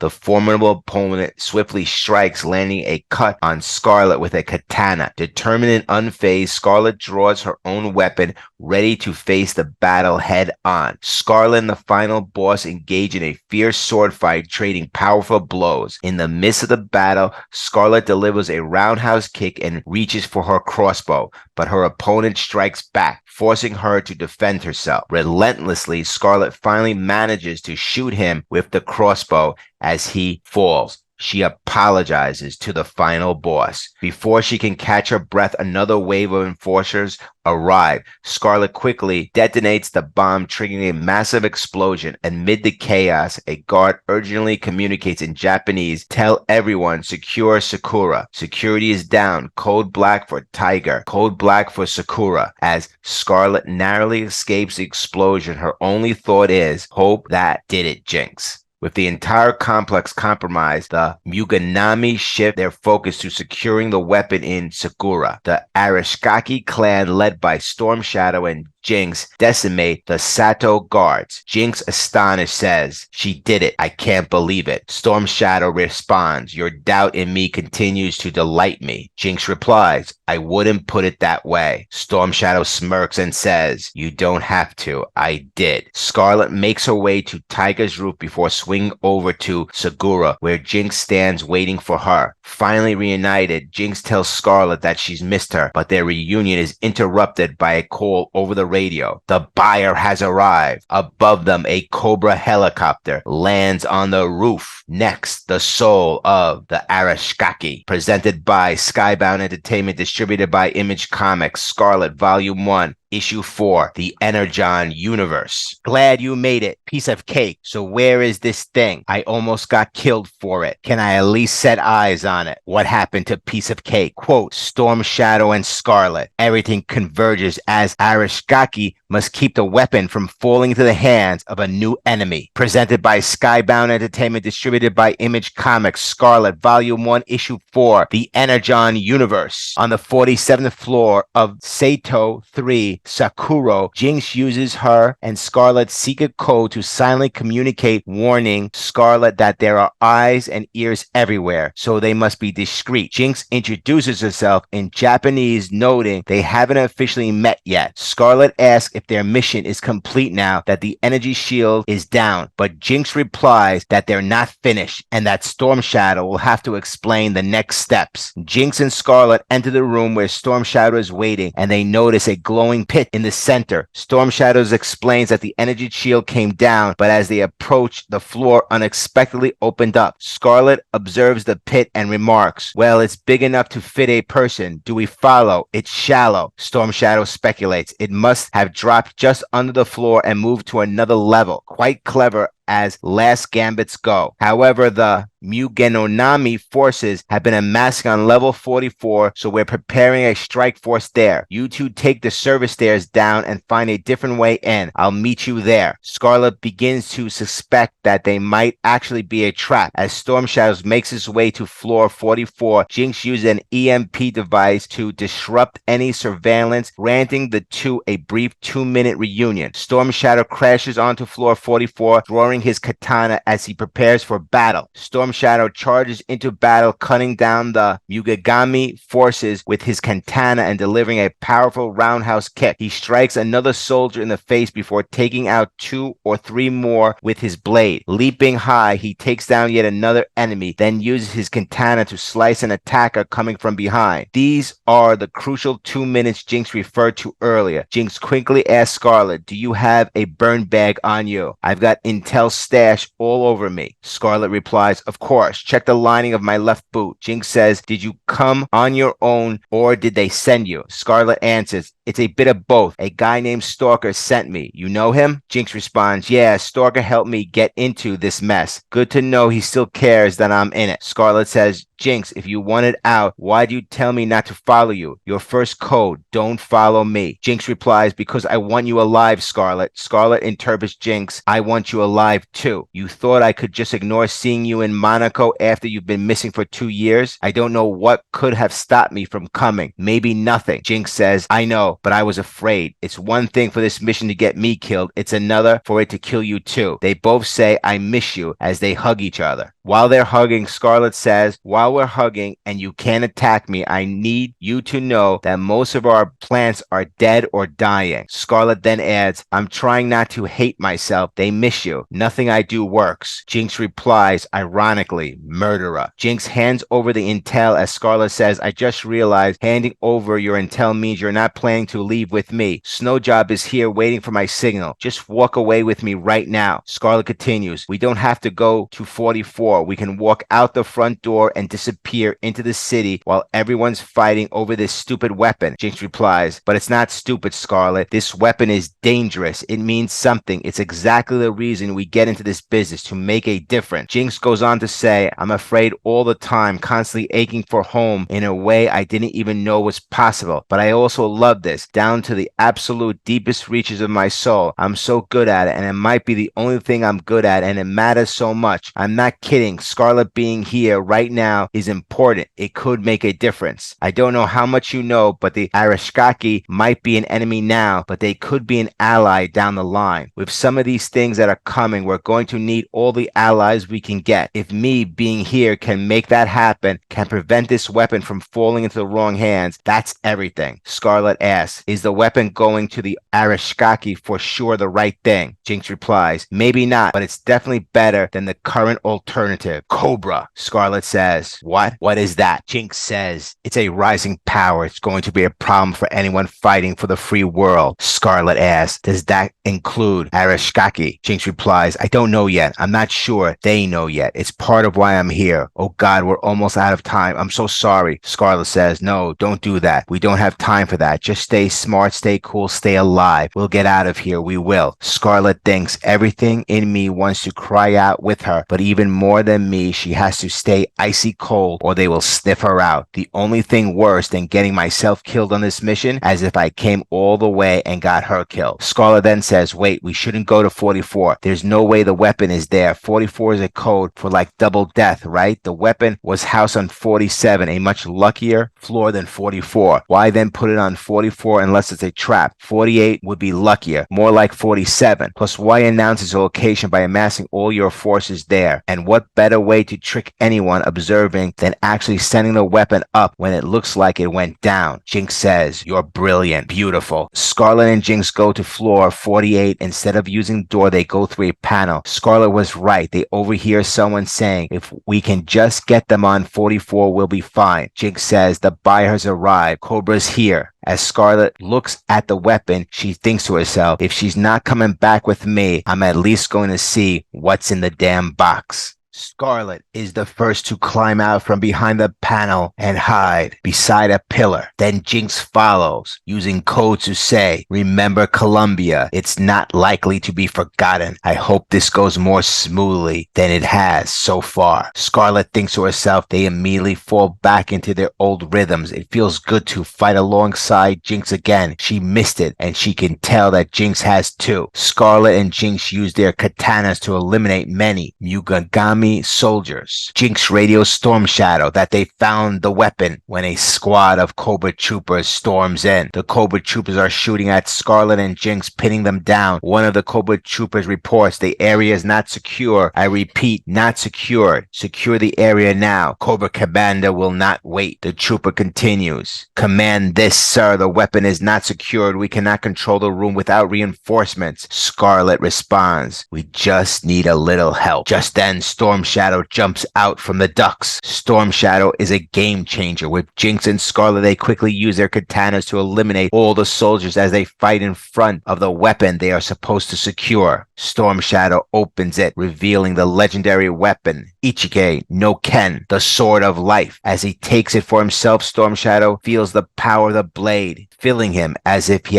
was destined for its power. Watching him, Scarlett wonders if she made the right choice in helping the Arashikage clan. Storm Shadow declares, it is the fabled Sword of Life, the power of it, and the feeling of being destined to wield it, destined to rule all. Scarlett thinks to herself, I know I just helped him get that sword, but I can't shake this overwhelming sense of dread. Something about him claiming the sword feels like a game changer, perhaps not the kind we're hoping for. Next, Cobra Commander, presented by Skybound Entertainment, distributed by Image Comics, Scarlett Volume 1, Issue 5, The Energon Universe. Final issues of miniseries. Everything that Scarlett, Storm Shadow, and Jinx have been planning comes to a head, and the future of the Energon Universe will change forever. The road to G.I. Joe 1 ends here. Presented by Skybound Entertainment, distributed by Image Comics, Scarlett Volume 1, Issue 5, The Energon Universe. At the Sato 3 Sakura on floor 48, Storm Shadow holds the Sword of Life in his hands. Scarlett watches cautiously from behind him. A Sato soldier says, hand over the sword, Arashikage. It does not belong to you. Storm Shadow replies, you couldn't be more wrong about that. Storm Shadow slices through the soldier effortlessly, cutting him in half as if slicing through butter. He says, the sword has been making its way to my hand since the day I was born, and you are but the first tribute to the Sword of Life greatness. Scarlett thinks to herself, the sword may have been misnamed. Jinx says, Storm Shadow, we should leave before Cobra shows up, but it's too late. A blinding light shoots from a helicopter, causing Jinx and Scarlett to turn around and towards each other. Scarlett yells to the ninja team, take cover. A rocket is launched from the Cobra helicopter, aimed directly at the ninja team. The explosion is catastrophic. The Cobra helicopter begins to land. As Scarlett slowly starts to get up, she realizes Jinx ran fast enough to avoid the explosion, but Scarlett is bleeding from the side of her abdomen. Scarlett is looking for Jinx and Storm Shadow when she is suddenly grabbed from behind. It is Storm Shadow is protecting her from Cobra troops with the Sword of Life firmly grasped in his hands. There are too many Cobra Cobra troops, and the ninja team agrees they must retreat, but there are only 2 parachutes for 3 ninjas. Storm Shadow says, stop bickering, dump your gear, and the 2 of you should be okay in one shoot. As the 3 ninjas run, Cobra Commander has arrived at the battle scene and does not want to wait forever. He says, so it seems I'll have to do it myself. There, the Energon is coming from there. Those are the fools who are trying to take it. He then fires his guns at the 3 ninjas. Scarlett questions, who is that? Bullets are flying everywhere as Cobra Commander and the Cobra troopers spot the ninjas. A bullet hits Scarlett in the shoulder just as Storm Shadow jumps off the building saying, see you on the ground, ladies. Jinx was about to lock onto the safety belt of Scarlett, but Scarlett pushes Jinx off split. Scarlett then jumps off the building thinking to herself, okay, Jinx saved my life. At this height and speed, we've got maybe 8 seconds. Please, please, she feels so close that she could almost touch Jinx as she tries to catch up. Jinx reaches her hand out to Scarlett, urging her to grab hold. Scarlett and Jinx catch each other, and together they pull the parachute, ensuring everything is secure. Scarlett thinks to herself that this was closer than she wants to admit as she holds on to Jinx for dear life. She reflects that pretty much everything that happened since she came to Japan has felt closer than she would like to acknowledge. She wonders if she's starting to normalize it and questions whether there's a level up or just insanity. When Jinx and Scarlett reach the ground, Storm Shadow is waiting for them. He states their location is 3 hours and then disappears. Scarlett replies, check. Scarlett thinks to herself she is not only has to hide from Cobra, but Storm Shadow might also have the Arashikage following her. She realized this could be her only chance to pass off intel to Snowjob, so she must manage all things at once. She reflects, never say I don't enjoy a challenge. She decides to change her look, move like nobody, and try not to die. Scarlett then enters a secondhand store and alters her appearance, even adding a mask. However, somewhere in Tokyo, Scarlett has lost any tails behind her, but Snowjob is still concerned for her as she looks beat up. Scarlett replies, you don't know the half of it. She passes a burn bag to Snowjob and says, I haven't really been able to look at what's inside. Most of it's coated. It's everything Jinx gave me. Plus, I added what I could. Snowjob thanks Scarlett for giving him the intel, and Snowjob wants her to go with him, but she insists, I can't leave her behind. Harlan, I thought I could, but I can't. Snowjob wants to bring Shanna Scarlett home. Scarlett tells him that Stalker's plan was crazy, but it worked. However, she explains that if she leaves right now, the Arashikage will close the doors and disappear if she leaves now. That's it. Jinx would be in there for a long, long time, and she can't have that. Snowjob is disappointed, but acknowledges, you know I'm right. That's why I'm disappointed. He then adds, when you ladies are ready, you call me. I'll get you out of there, even have to bring in everyone. Outside of Tokyo, Storm Shadow's plan is set into motion. The Arashikage have come to rescue Jinx,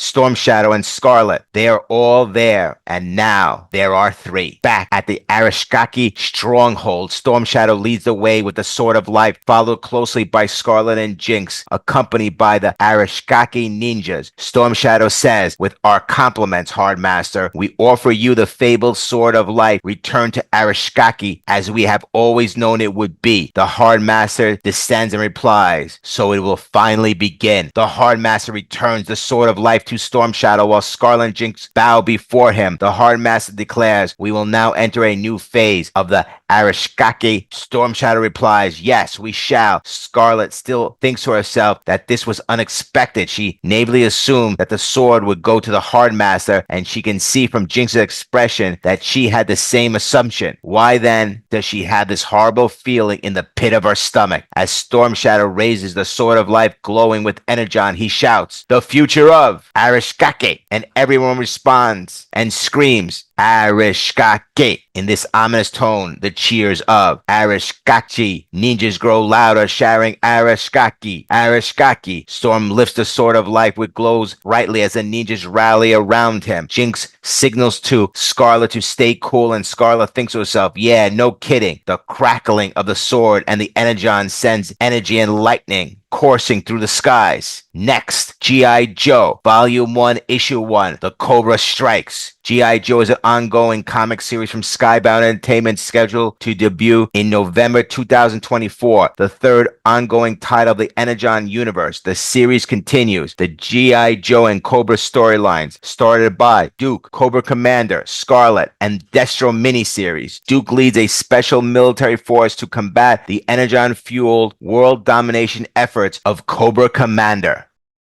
The next chapter of the Cobra threat begins here. James McCullen, Destro, 24, is the man behind Mars Industries, the undisputed leader in providing high-tech weapons to world powers for the right price. But the emergence of Energon has changed everything. As Destro's ambitions grow, the Crimson Twin, Tomax, Zayman, Pali emerge to destroy their competition, and Cobra Commander realized his current ally could be his future greatest enemy. Acclaimed writer Dan Waters, Universal Monsters, Creatures from the Black Lagoon Lives, Loki, and artist Andrei Riesandt, Dark Ride, Birthright change the balance of power in the Energon universe forever. Presented by Skybound Entertainment, distributed by Image Comic, Destro, Volume 1, Issue 1, The Energon Universe. In the Republic of Darklonia, protesters are riding at the gates of the Prime Minister's residence. The Prime Minister insists that this is not a protest but an insurgence, as the demonstrators are violent and intent on undermining the Darklonian way of life. The general suggests evacuating the palace, but this infuriates the Prime Minister. He retorts, "I can't tell if you're being facetious or weak. Look at them. I give them so much, yet they only moan and do nothing to help themselves. Send out a few more of my enthusiastic soldiers to rough them up." He believes that a few gunshots will disperse the protesters. The Prime Minister's soldiers come out and announce, "The revolution is canceled, I'm afraid, boys and girls. You are outmatched by our vastly superior firepower." Suddenly, an Energon-powered battle android trooper appears, staring down the soldiers. The soldiers are unfamiliar with the bat, but as it raises its artillery, the protesters fall back in fear. Battle android trooper Bat is an advanced prototype from Mars Industries and Cobra, powered by Energon. Its logic circuitry is state-of-the-art, featuring a heat signature targeting system. With a modified arm cannon, it aims at the soldiers. They fire first, but their bullets have no effect on the bat, leaving the soldiers baffled as to how he is still standing. The problem for the Republic, Darklonia, is not just one bat, but hundreds of bats falling from the sky. The Prime Minister hears a lot of gunfire and assumes his soldiers are just dispersing the protesters. However, the soldiers retreat to the palace and inform the Prime Minister and the general about the machines. The Prime Minister realizes someone is coming for him, someone he knows. Now, a group of soldiers accompanied by the bats are looking to take over the palace and liberate Darklonia. The protesters scream, "Darklonia is free," but the bats, only seeing heat signatures, open fire on the unarmed crowd. All they wanted was peace. The Prime Minister calls Destro, who coldly responds, "The Darklonian people accept your resignation, Prime Minister." The bats surround the palace as it burns. Destro enters the building with soldiers. The Prime Minister, bewildered, says, "I don't understand. When did he become a revolutionary? When did he start to care for the plight of serfs and farmers?" Destro says, "It's quite simple, ex-Prime Minister. The moment it could turn a profit." The ex-Prime Minister, looking to grab a gun to end his life, retort, "A gun runner talks to me of honor. What's the plan? A coastal European puppet state where you can traffic mutations with immunity? How's that meant to work?" Destro responds, "The Darklone family has deep blood connection to this nation, to the family that founded and named it. In fact, my cousin, Artur Darklone himself, shall take over all prime ministerial roles to facilitate the transfer of power to the people. So get out of this chair." The ex-Prime Minister, drinking a whiskey, mutters, "Another blood-soaked mercenary." The new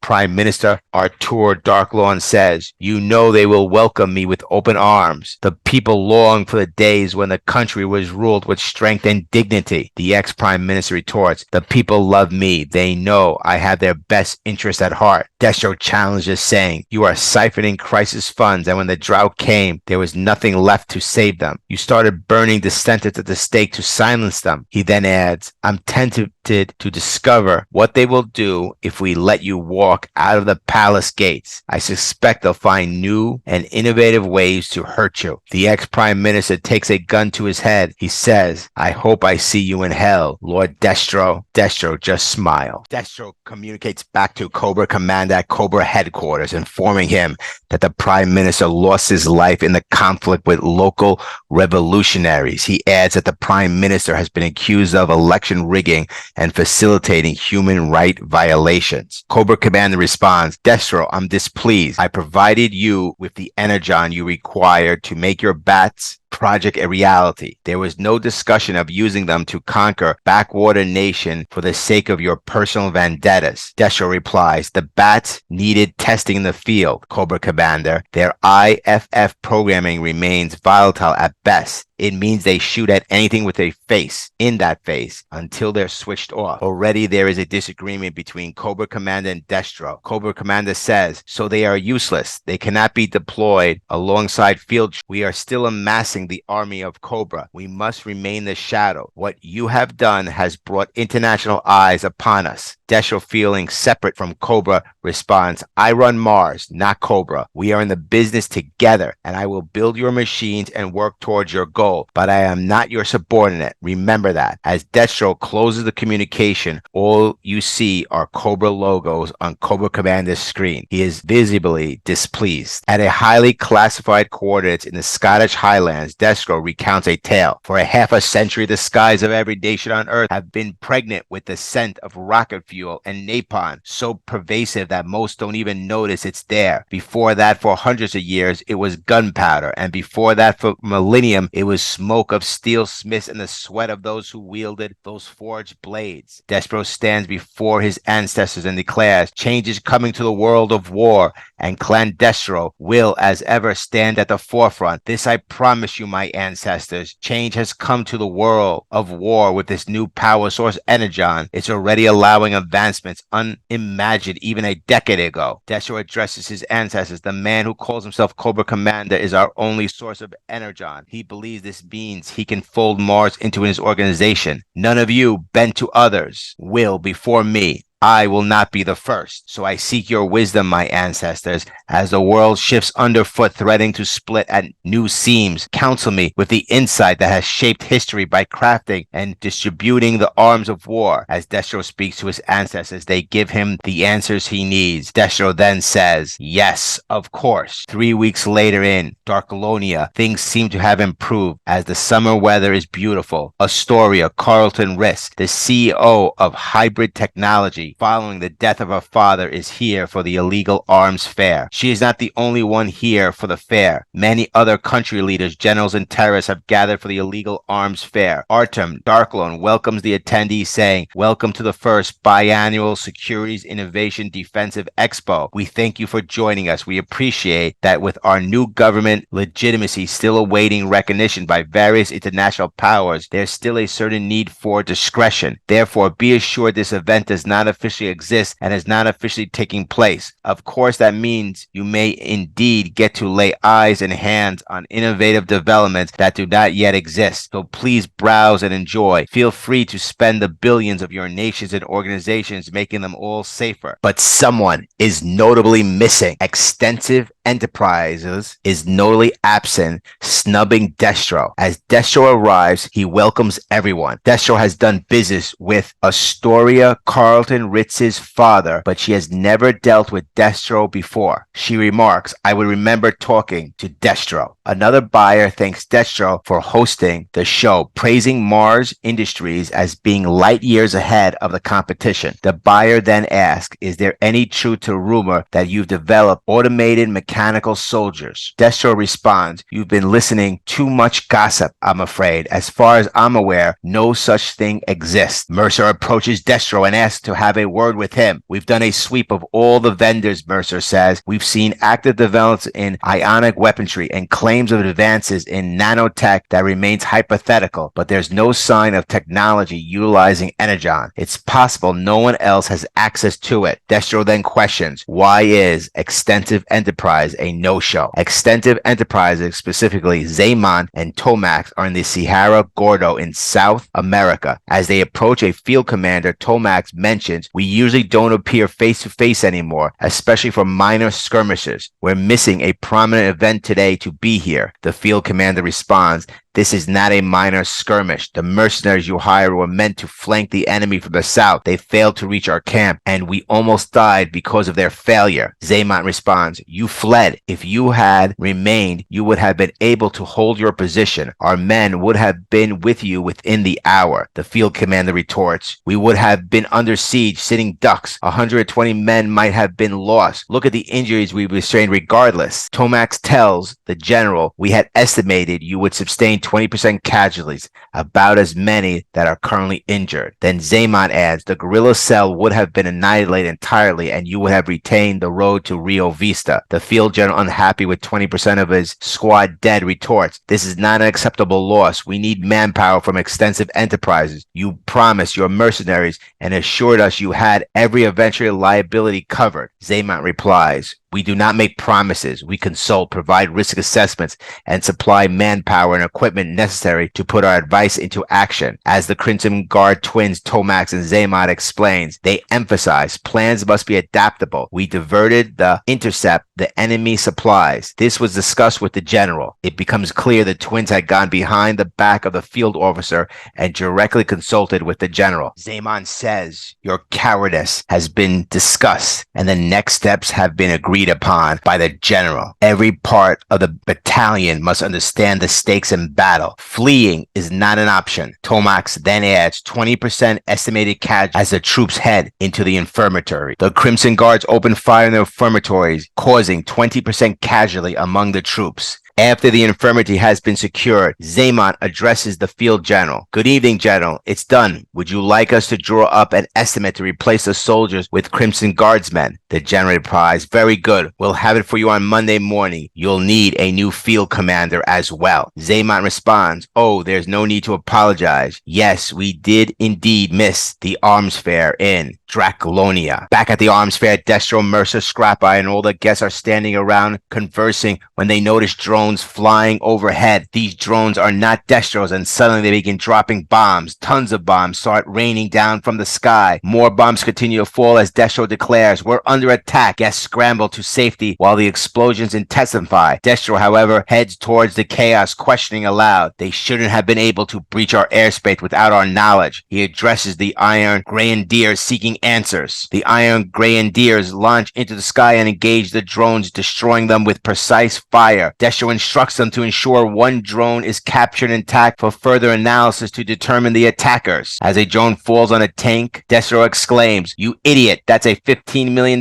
tank. An Iron Grenadier warns Destro of more incoming bombs, but despite the danger, Destro rushes over to Miss Carlton Ritz. He screams at Astoria, but she remains transfixed by the explosion, saying, it's beautiful. Destro mutters to himself, must I be surrounded by fools? As bombs, planes, and drones continue to rain down around them. A bomb is falling and Destro throws himself on top of Astoria, shouting, get down! The bomb cracks in half with no explosion. Destro says a dud as fire surrounded them. He picks up the bomb and declares, it would appear that I am at war, smiling confidently. Presented by Skybound Entertainment, distributed by Image Comics. Destro, Volume 1, Issue 2, The Energon Universe. Mars has the superior firepower by far, and in the end, that's all that matters in war. Quote Destro, Extensive has the superior manpower by far, so we're going to hit them where it hurts. Quote Tomax and Xamon, Mars and Extensive Enterprise go to war. Whoever wins, the world will lose. Presented by Skybound Entertainment, distributed by Image Comics. Destro, Volume 1, Issue 2, The Energon Universe. At the Republic of Dracolonia, after the devastating attack, Destro addresses the Iron Grenadiers. The drone strike on the Draconian arms fair left 18 dead and caused roughly $1 billion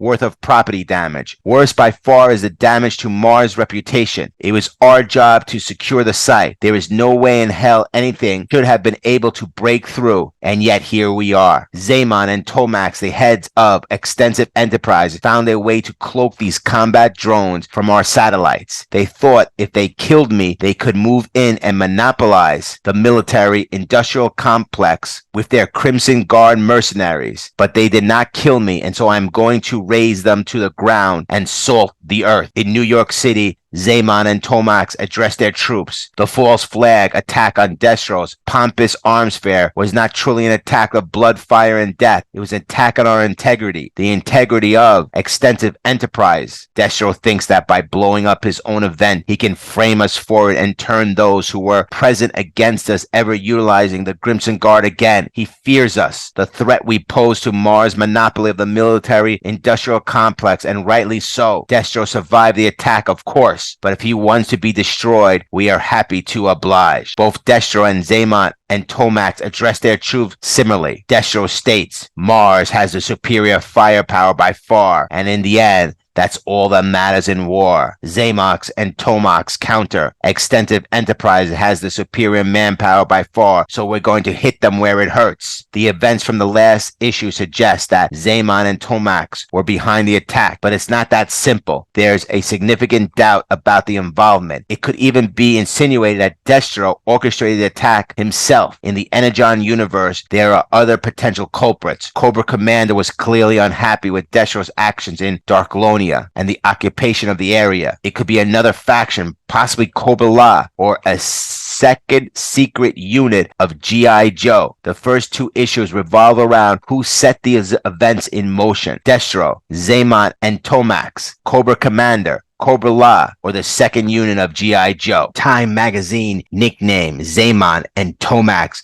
the Crimson Twins of Extensive Enterprises. They hailed them as wizards of the stock market, measuring success in spreadsheets and bar graphs. Lesser known outside our secretive industry is that though a complex network of shell companies, they also operate one of the largest private armies in the world. They believe war is an unavoidable part of doing business, so they cherry pick the most ambitious and gifted individuals from every walk of life. They find ruthless businessmen and train them to be ruthless mercenaries, and they find ruthless soldiers and train them to be ruthless businessmen. Destro has always been an innovative and lucrative weapons designer. He believes business is just a mean to wage war, a barbaric and crude philosophy. Yet as we move into this business, we notice the modular structure and elements of our company on its own. We have always kept a close eye on where Mars cash flow has flowed. Recently, we have taken notice that much of the black money has been tied up in the South Carolina at a specific site. Satellite images suggest that it's some sort of factory. The two companies engage in a series of battles. Mars attacks a Crimson Guard training ground in Belarus to cripple their army. However, their despoilers are quickly eliminated by the Guard's assault system pods,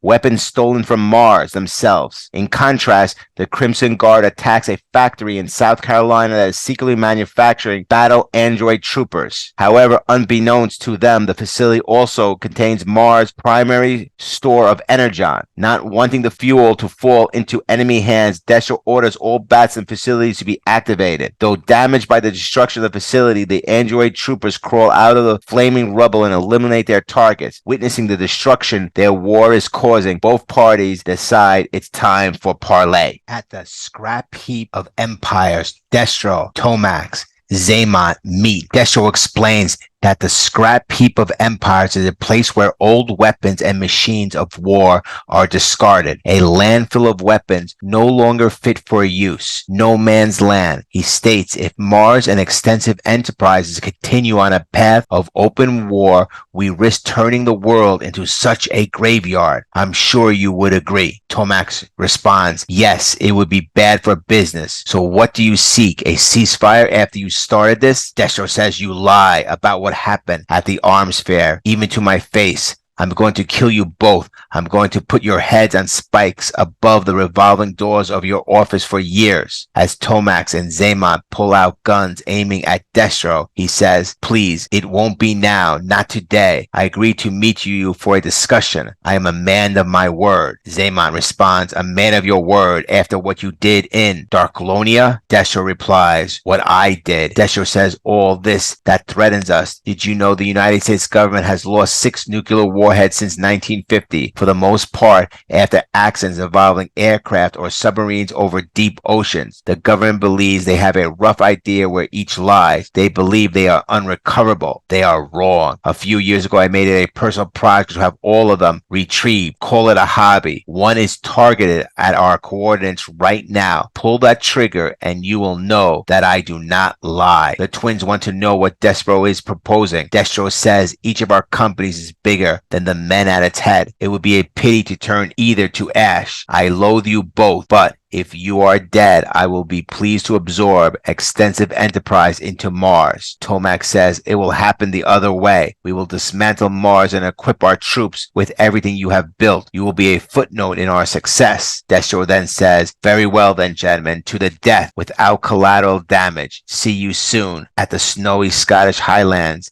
At a highly classified coordinates, Destro thinks to himself, it is a long walk each time. I require guidance and solence. This is how it must be. So things are too scared to risk as a target, too truly irreplaceable. Even the most loyal of my Iron Grenadiers cannot know this location. It is not a single database. I come here each time with minimal equipment, nothing that could be triangulated. As Destro talks to his ancestor, he says, the existence of the tomb is known only to those privileged to have the blood of Clan Destro in their veins. Xamot and Tomax will send assassins for me, but they will find I have become a ghost in the wind. Mine will find them wearing a Gucci suits in their Manhattan penthouse. A lone assassin waits for Destro in the mountains outside the stronghold. The assassin is called the Chameleon, and she is in communication with Overkill. The Chameleon reports, everything's on schedule. Destro thinks he's a very clever little boy. This war is already over. Let's see how my crone fragments his skull scatters into as she prepares to kill Destro. Notes, the Chameleon appeared in the comics 3 times. Chameleon, real American hero. The G.I. Joe deep cover agent and half-sister of the Baroness. Chameleon, IDW, the G.I. Joe agent in the Real American Hero IDW Comics Continuality. Chameleon 2, IDW, Erica Latine, the Baroness's half-sister and former high-ranking Cobra agent answering to Mr. X. Additionally, Chameleon was also the name of Chameleon Swamp Skier Zartan's vehicle from the 1984 series of a Real American Heroes toys. Only time will tell which version this story draws from. Chameleon reports to Overkill. There are several characters in the G.I. Joe universe to use the name Overkill. All of them have been affiliated with Cobra and have acted as Cobra's commander of the Bat Army. 1. Overkill. Bat, the original fully robotic Bat commander from 1992. 2. Overkill. Skeleton, the former Saw Viper partially human Bat commander from Generation 2. 3. Overkill. Sigma 6, the diabolical cyborg scientist from the Sigma 6 series. Destro possession of Energon, first given to him by Cobra Commander in Cobra Commander issue number 5, is still unknown, much like the existence of the Bats, which were established to be a secret last issue. One of the Crimson Guardsmen shown without the helmet has blonde hair, making him resemble the Fred operative from the original G.I. Joe Real American Hero comic from Marvel Comics. The Crimson Guard is shown using the Assault System Pod, ASP, a classic Cobra vehicle from the 1984 range of toys. Fittingly, they are colored red, similar to how the ASP were decoded in the 2004 Operation Crimson Sabotage box set. Next, presented by Skybound Entertainment, distributed by Image Comics, Destro, Volume 1, Issue 3, The Energon Universe.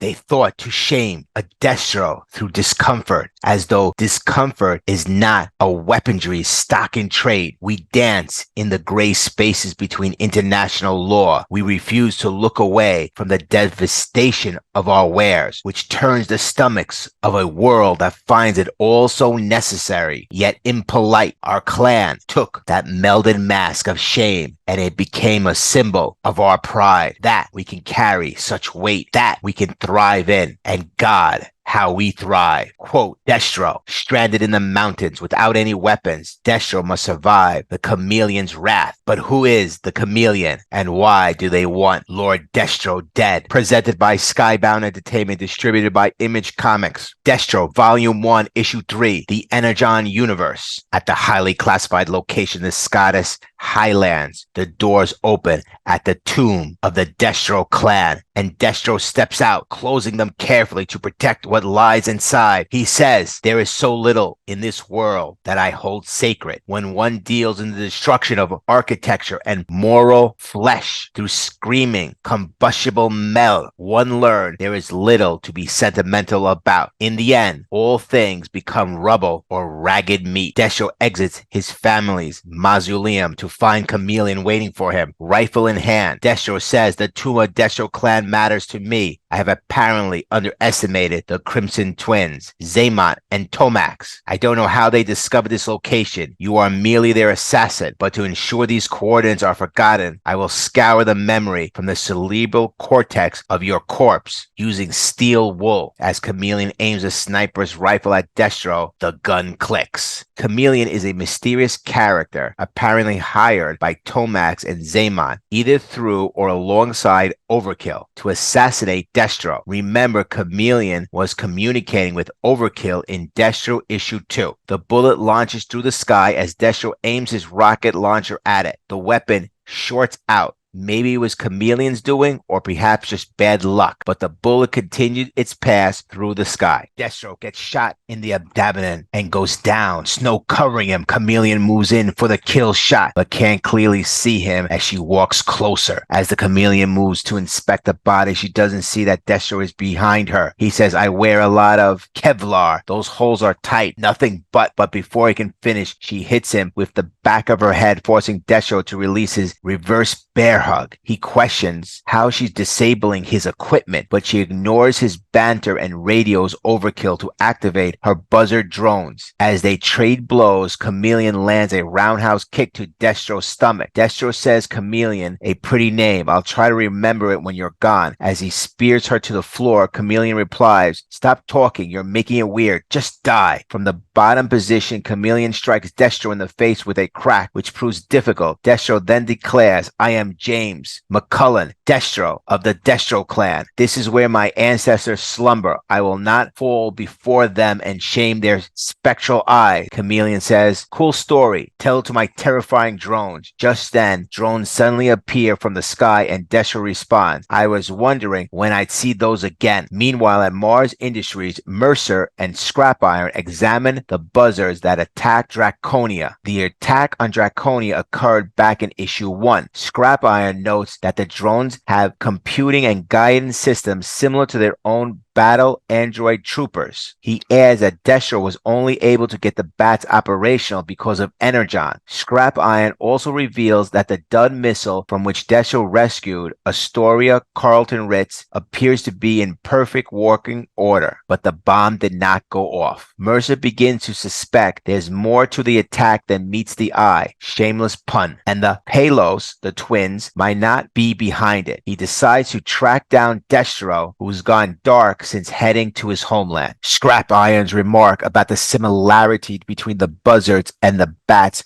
further hints towards the involvement of Cobra Commander, as only he has the energon necessary to power the bats. Scrap Iron alludes to weapons thinking for themselves, likely a dual nod to either the robotic Overkill, who has been alluded to previously, or the Transformers. Destro retreats to the Despoiler, attempting to escape as the drones bombard him with rockets. Chameleon walks slowly toward him, showing no fear that he will get away. The drones fire another round of rockets aimed directly at Destro. This time, as he reaches the despoiler, Chameleon calmly says, nah, and disrupts his aircrafts again, causing it to glitch. Once more, his technology fails as his despoiler malfunctions and is shot down by one of the buzzards. Destro crashes and Chameleon smirks, saying, splat. Destro says, you're wondering about the metal mask, aren't you? Do you want to know why I wear it? There was a war fought across 3 kingdoms. It began in 1639 and lasted for 14 brutal years across the British Isles. By the time it ended, the King of England had been executed and Oliver Cromwell had been named Lord Protector of the Commonwealth. It was said Cromwell's soldiers threw Irish babies onto their pikes to prevent them from growing into Irish men, and they burned churches where the enemy sought sanctuary. It was Cromwell's soldiers who discovered that Lord Destro, a weapons merchant, had been selling his ammunition to the Scottish resistance, to the court of Charles I, and even to the Irish.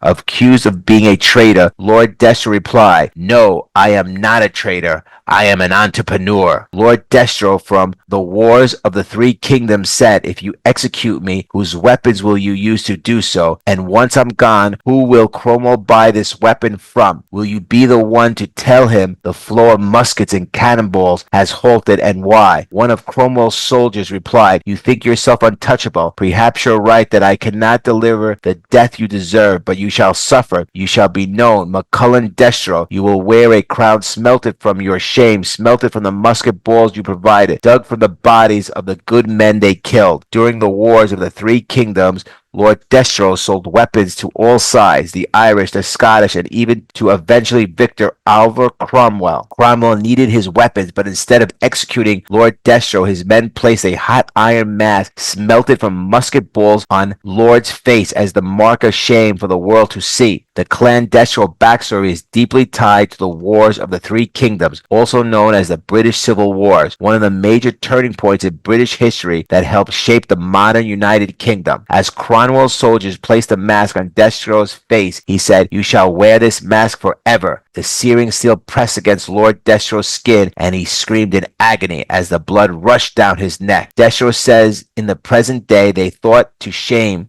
a Destro through discomfort, as if discomfort is not a weaponry stock in trade. We dance in the gray space between international laws. We refuse to look away from the devastation of our wares, which turns the stomachs of the world that finds it both necessary and impolite. Our clan took that melted mask of shame and made it a symbol of our pride, that we can carry such weight, that we can thrive within it. And God, how we thrive. Yesterday I was shot with a bullet, shot from the sky with rockets, but I did not have time to die. So I got up and walked. I walked into the blizzard through the weather like jackhammers, warmed only by blood pulsing from my cuts and grazes. I knew I couldn't return to Mars if the Crimson Twins knew the location of my most secret place. Someone must have betrayed me. Any of my officers or safe houses might be compromised by my enemies, and so for the moment I shall remain dead. I was lucky, all things considered, that the U.S. still maintains an Air Force base here in Scotland. I walked to the front gate and told the men I am wanted for war crimes. Destro continues saying, "And then I asked to speak to you. They laughed at first, of course, then they ran it up the chain and they stopped laughing. And here you are after a 10-hour flight, brought at the back and core. The mystery person responds, 'What do you want, Destro? Give me one reason why I shouldn't extradite you to the black site where we can really test your theories of discomfort.' Destro replies, 'Oh please, whose aircraft would you use to do so? And once I'm gone, who will the president buy his weapons from? Will you be the one to tell him the flow of machine guns and tanks has halted? And why?' Using the same reasoning his ancestors did to avoid execution, Destro continues, 'If Mars is dismantled or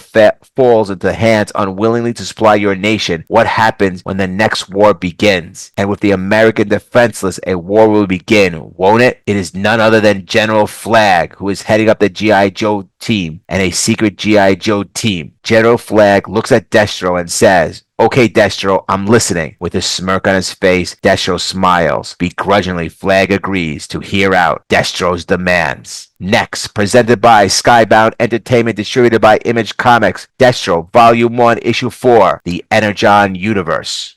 Destro, it's wonderful to see you. I heard you were dead. I was, but hell couldn't afford my consultation fee, so I am back. Quote, Astoria and Destro. Destro discovers the truth behind the recent attacks against him, while Tomax and Zaymon make moves with a powerful new ally. Presented by Skybound Entertainment, distributed by Image Comics, Destro, Volume 1, Issue 4, The Energon Universe. Zaymon says Destro is dead. After 8 days with no sighting of Destro following Chameleon's attack is presumed dead, Tomax and Zaymon are now poised to seize control of Mars for themselves. They meet with Darklorn, who is currently acting as CEO of his cousin's company in Darklonia. Zaymon says, Tomax and I were planning to kill him ourselves, of course, but it seems he saved us the trouble. Either way, you are now acting CEO of Mars Industry as well as the president-elect of Darklonia. Destro had appointed Darklon as the president of Darklonia in Destro Issue 1. Tomax adds, it must be very nice indeed to be Darklorn these days. While Darklon initially hesitates at the idea of selling his family's company,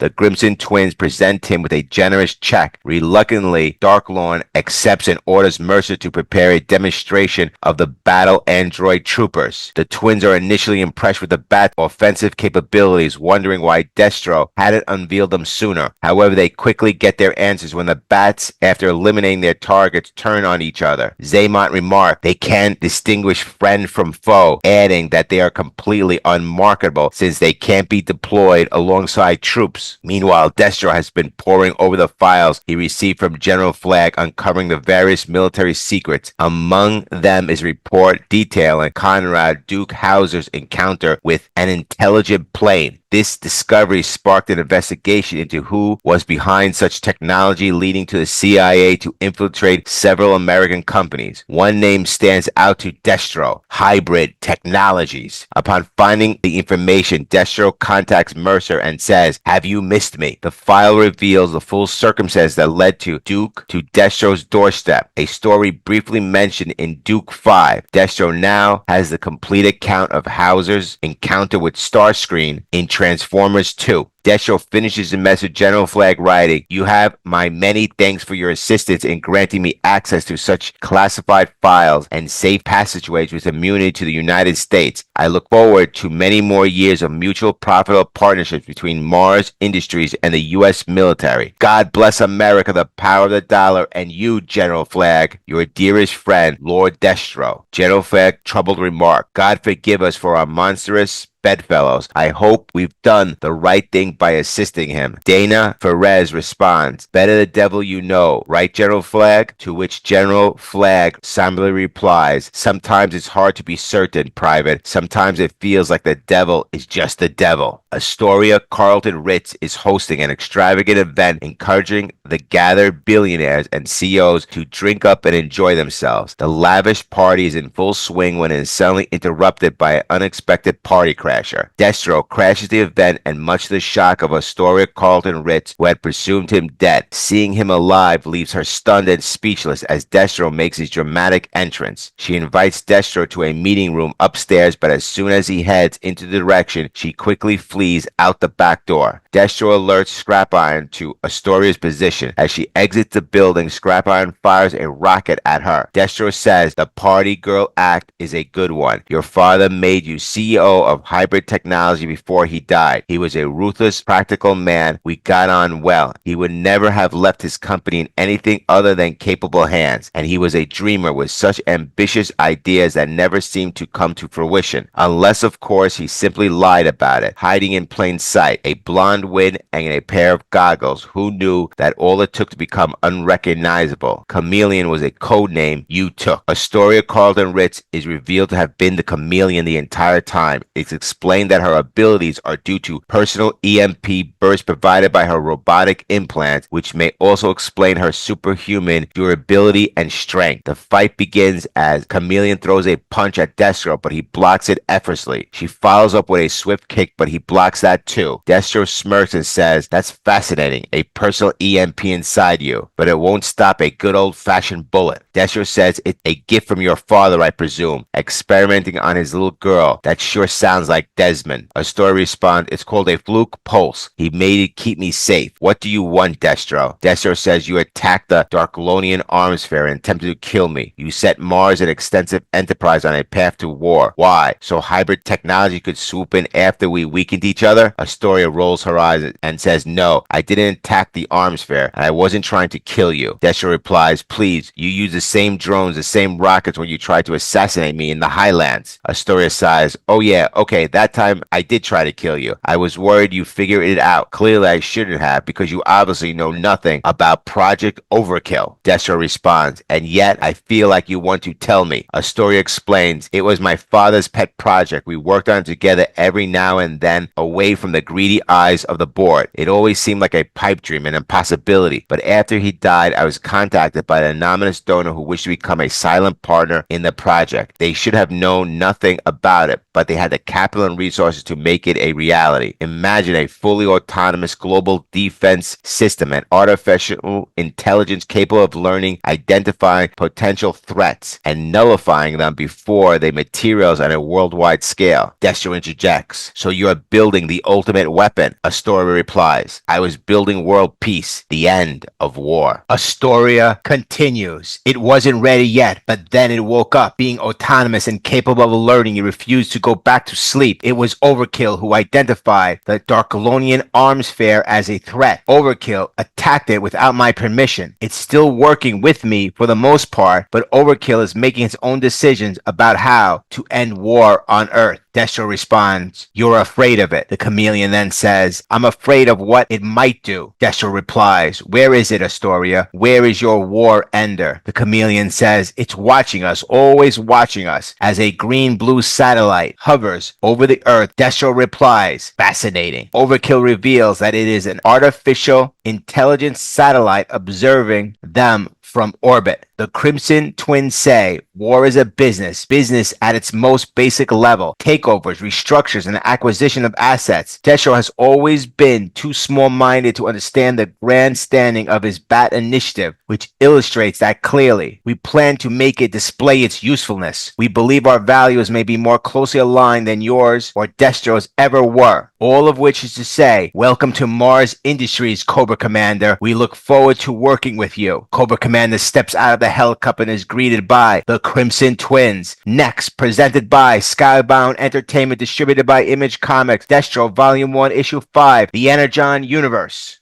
"Sorry to disappoint, gentlemen, but Daddy's home." Quote, Destro. Miniseries Finale. Destro, Cobra Commander, the Crimson Twins. "The most dangerous powers in the Energon universe are at war, but only one can win. The road to G.I. Joe 1 ends here." Presented by Skybound Entertainment, distributed by Image Comics, Destro, Volume 1, Issue 5, The Energon Universe. Cobra Commander was working with both the Crimson Twins and Destro, hedging his bets between them. He believes the winning hand lies with the twins. At Mars Industries headquarters, Tomac says, "Now that we've taken over as CEOs, our Crimson Guards are already becoming highly proficient with Mars Industries' newest innovations, except for Destro's bats, of course. Those mechanized soldiers are an utter failure. We move them to the basement until we can figure out what to do with them, but they may well end up scrap iron. If you're willing to continue supplying Mars with the energy and power sources, we can think of far more fiscally efficient ways to implement it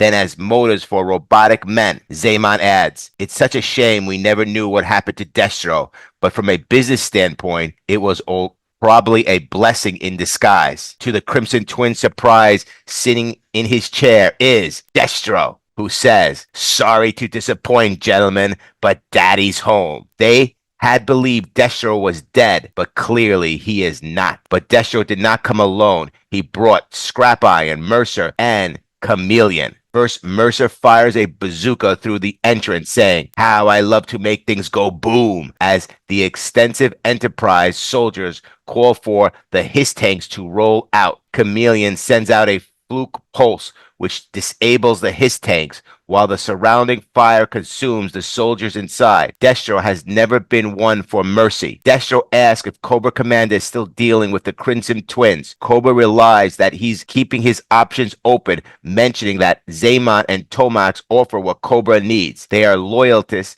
with financing for foot soldiers. Cobra Commander then reiterates that the bats will not suffice, as they can't be properly instructed or follow orders. Zaman adds, "And if you remember, we did promise to kill you. We like to do it with our bare hands. The long-awaited fight between Destro and the Crimson Twins. The twins charge at Destro, throwing punches, and Destro counters with haymakers. All three exchange blows. During the brawl, Destro realizes that the rumors are true. He taunts them, saying, "Do you each truly feel what the other feels?" How grotesque. Zaymont retorts, "How was this meant to go, Destro? You standing alone against our army?" Destro smirks and replies, "I'm not alone. I have 3 soldiers." One of the 3 soldiers, Mercer, has already infiltrated the Crimson Twins' army. He pulls out a gun and swiftly puts a bullet in the heads of the army members closest to the twins. As the gunshots echo through the halls, Destro says, "You can do a lot with 3 soldiers if you use them right. Numbers may be an advantage, but they can make you complacent." As Destro punches Tomax in the stomach, Zaymont feels it too. Zaymont then begins to choke Destro while Cobra Commander watches silently. Mercer is shooting down all the Crimson soldiers and then says to the Chameleon, "Feel free anytime you want to join." Chameleon, acting as a sniper, starts picking off Crimson soldiers one by one. The remaining soldiers begin to flee to the basement, thinking there's a garage exit where they can regroup, but waiting for them inside the basement are the bats. Zaymon says the Destro clan has reached its age of obsolescence. On a long enough timeline, it was inevitable. I'm afraid, Tomax adds, we're entering a new epoch. Perhaps you already sense that, which is why you became so preoccupied with those useless robots. Just then, Destro presses the button to activate the useless bats, with most of the Crimson Twin soldiers trapped in the basement. Grappine and Mercer and the Chameleon watch as the Crimson Guards are slaughtered by the bats in the basement. It's a real bloodbath.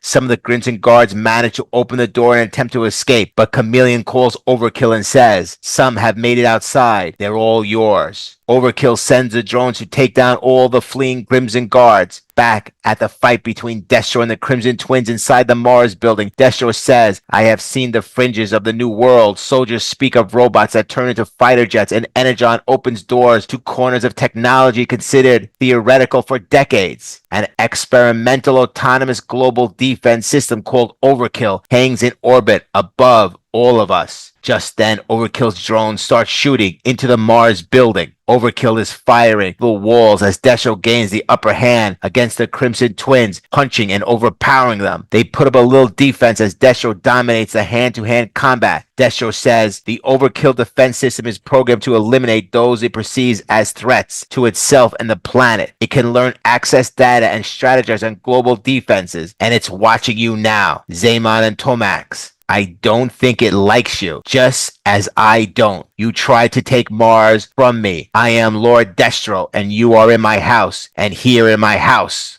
I forgive you. Destro says, all life is war, all entities burn with the desire for power. I cannot begrudge it, nor do I blame you for seeking what I have. Consider this wake-up call, gentlemen. There are forces emerging in this world that none of us had predicted or anticipated. Perhaps they aren't even from this world. Destro continues, they would make dinosaurs of all of us, perhaps render our entire art obsolete. The commander is right. An alliance is needed. We must unite under the banner of Cobra to keep the world in a state of perpetual war as is meant to be. Cobra Commander responds, "You have impressed me today, Destro." Destro replies, "Thank you, Commander. I look forward to working with you all. But for now, get the hell out of my building." As Destro bleeds and the Crimson Twins are beaten, an alliance with Cobra is formed. Cobra Commander and the Chameleon, a.k.a. Astoria, Carlton, Ritz, are having dinner together, almost like a date. Astoria says, "So, do I get to meet him, this Cobra Commander?" Destro responds, "Perhaps you already know him, Astoria. You told me the Overkill project stalled until you were approached by an anonymous benefactor, one with access to mysterious power source and a distinct interest in machine intelligence. You built a synthetic intelligence to broker world peace, yet you no longer trust it, for it came to the same conclusion mankind always has. Peace is achieved through superior firepower. I don't trust Overkill either, or the commander." As Destro launches one of the nuclear warheads he collects as a hobby, Astoria, now the Chameleon, watches and says, yes, I suppose it's for the best." Destro has blown up Overkill with a nuclear bomb as pieces of Overkill float in space. Destro and Astoria kiss. Astoria says, "Thank you." We move to the epilogue at the doom of Destro's family. Darklone apologized for handing over Mars to the Crimson Twin, trying to justify it by explaining that he has a country to run and wanted to honor Destro's legacy. He claims everything has worked out since they are all working towards common goals with the Crimson Twins and Cobra Commander. Destro, however, mentions his plan to eventually take control of Cobra, and Darklone offers his support, pledging the firepower of Darklonia. We're family after all, Darklone says, but Destro coldly questions, "Are we?" Destro accuses Darklone of not honoring their ancestors, reminding him that he once neglected the family mass tradition. Darklone grows visibly frightened as Destro adds, "You tried to sell our company, Darklone, after I gave you a country. You will atone." Mercer and Scrap Iron restrain Darklone as Destro continues, "You will wear the mask in contrition as the first Destro did," and place a burning hot mask over Darklone's head. The future is arriving. The future is war. Something is coming from outer space, passing through Overkill and heading towards the Earth's surface. A Cobra trooper informs the commander. The Cobra trooper reports, "We've been monitoring tests and activity. Shows that he acted as you predicted. He indeed launched nuclear armaments to impress a woman." The commander responds, "But what about that?" The trooper continues, "We've picked up something else that appears to be mechanical entering orbit above the Pacific, but our scans can't identify the alloy. If I don't know better, it almost seems organic." Cobra Commander replies, "Oh, Cybertron, have you sent me more gifts?" Next, G.I. Joe Volume 1, Issue 1, The Cobra Strikes. G.I. Joe is an ongoing comic series from Skybound Entertainment scheduled to debut in November 2024, the third ongoing title of the Energon Universe. The series continues the G.I. Joe and Cobra storyline started by Duke, Cobra Commander, Scarlett, and Destro miniseries. Duke leads a special military force to combat the energy-fueled world domination efforts of Cobra Commander.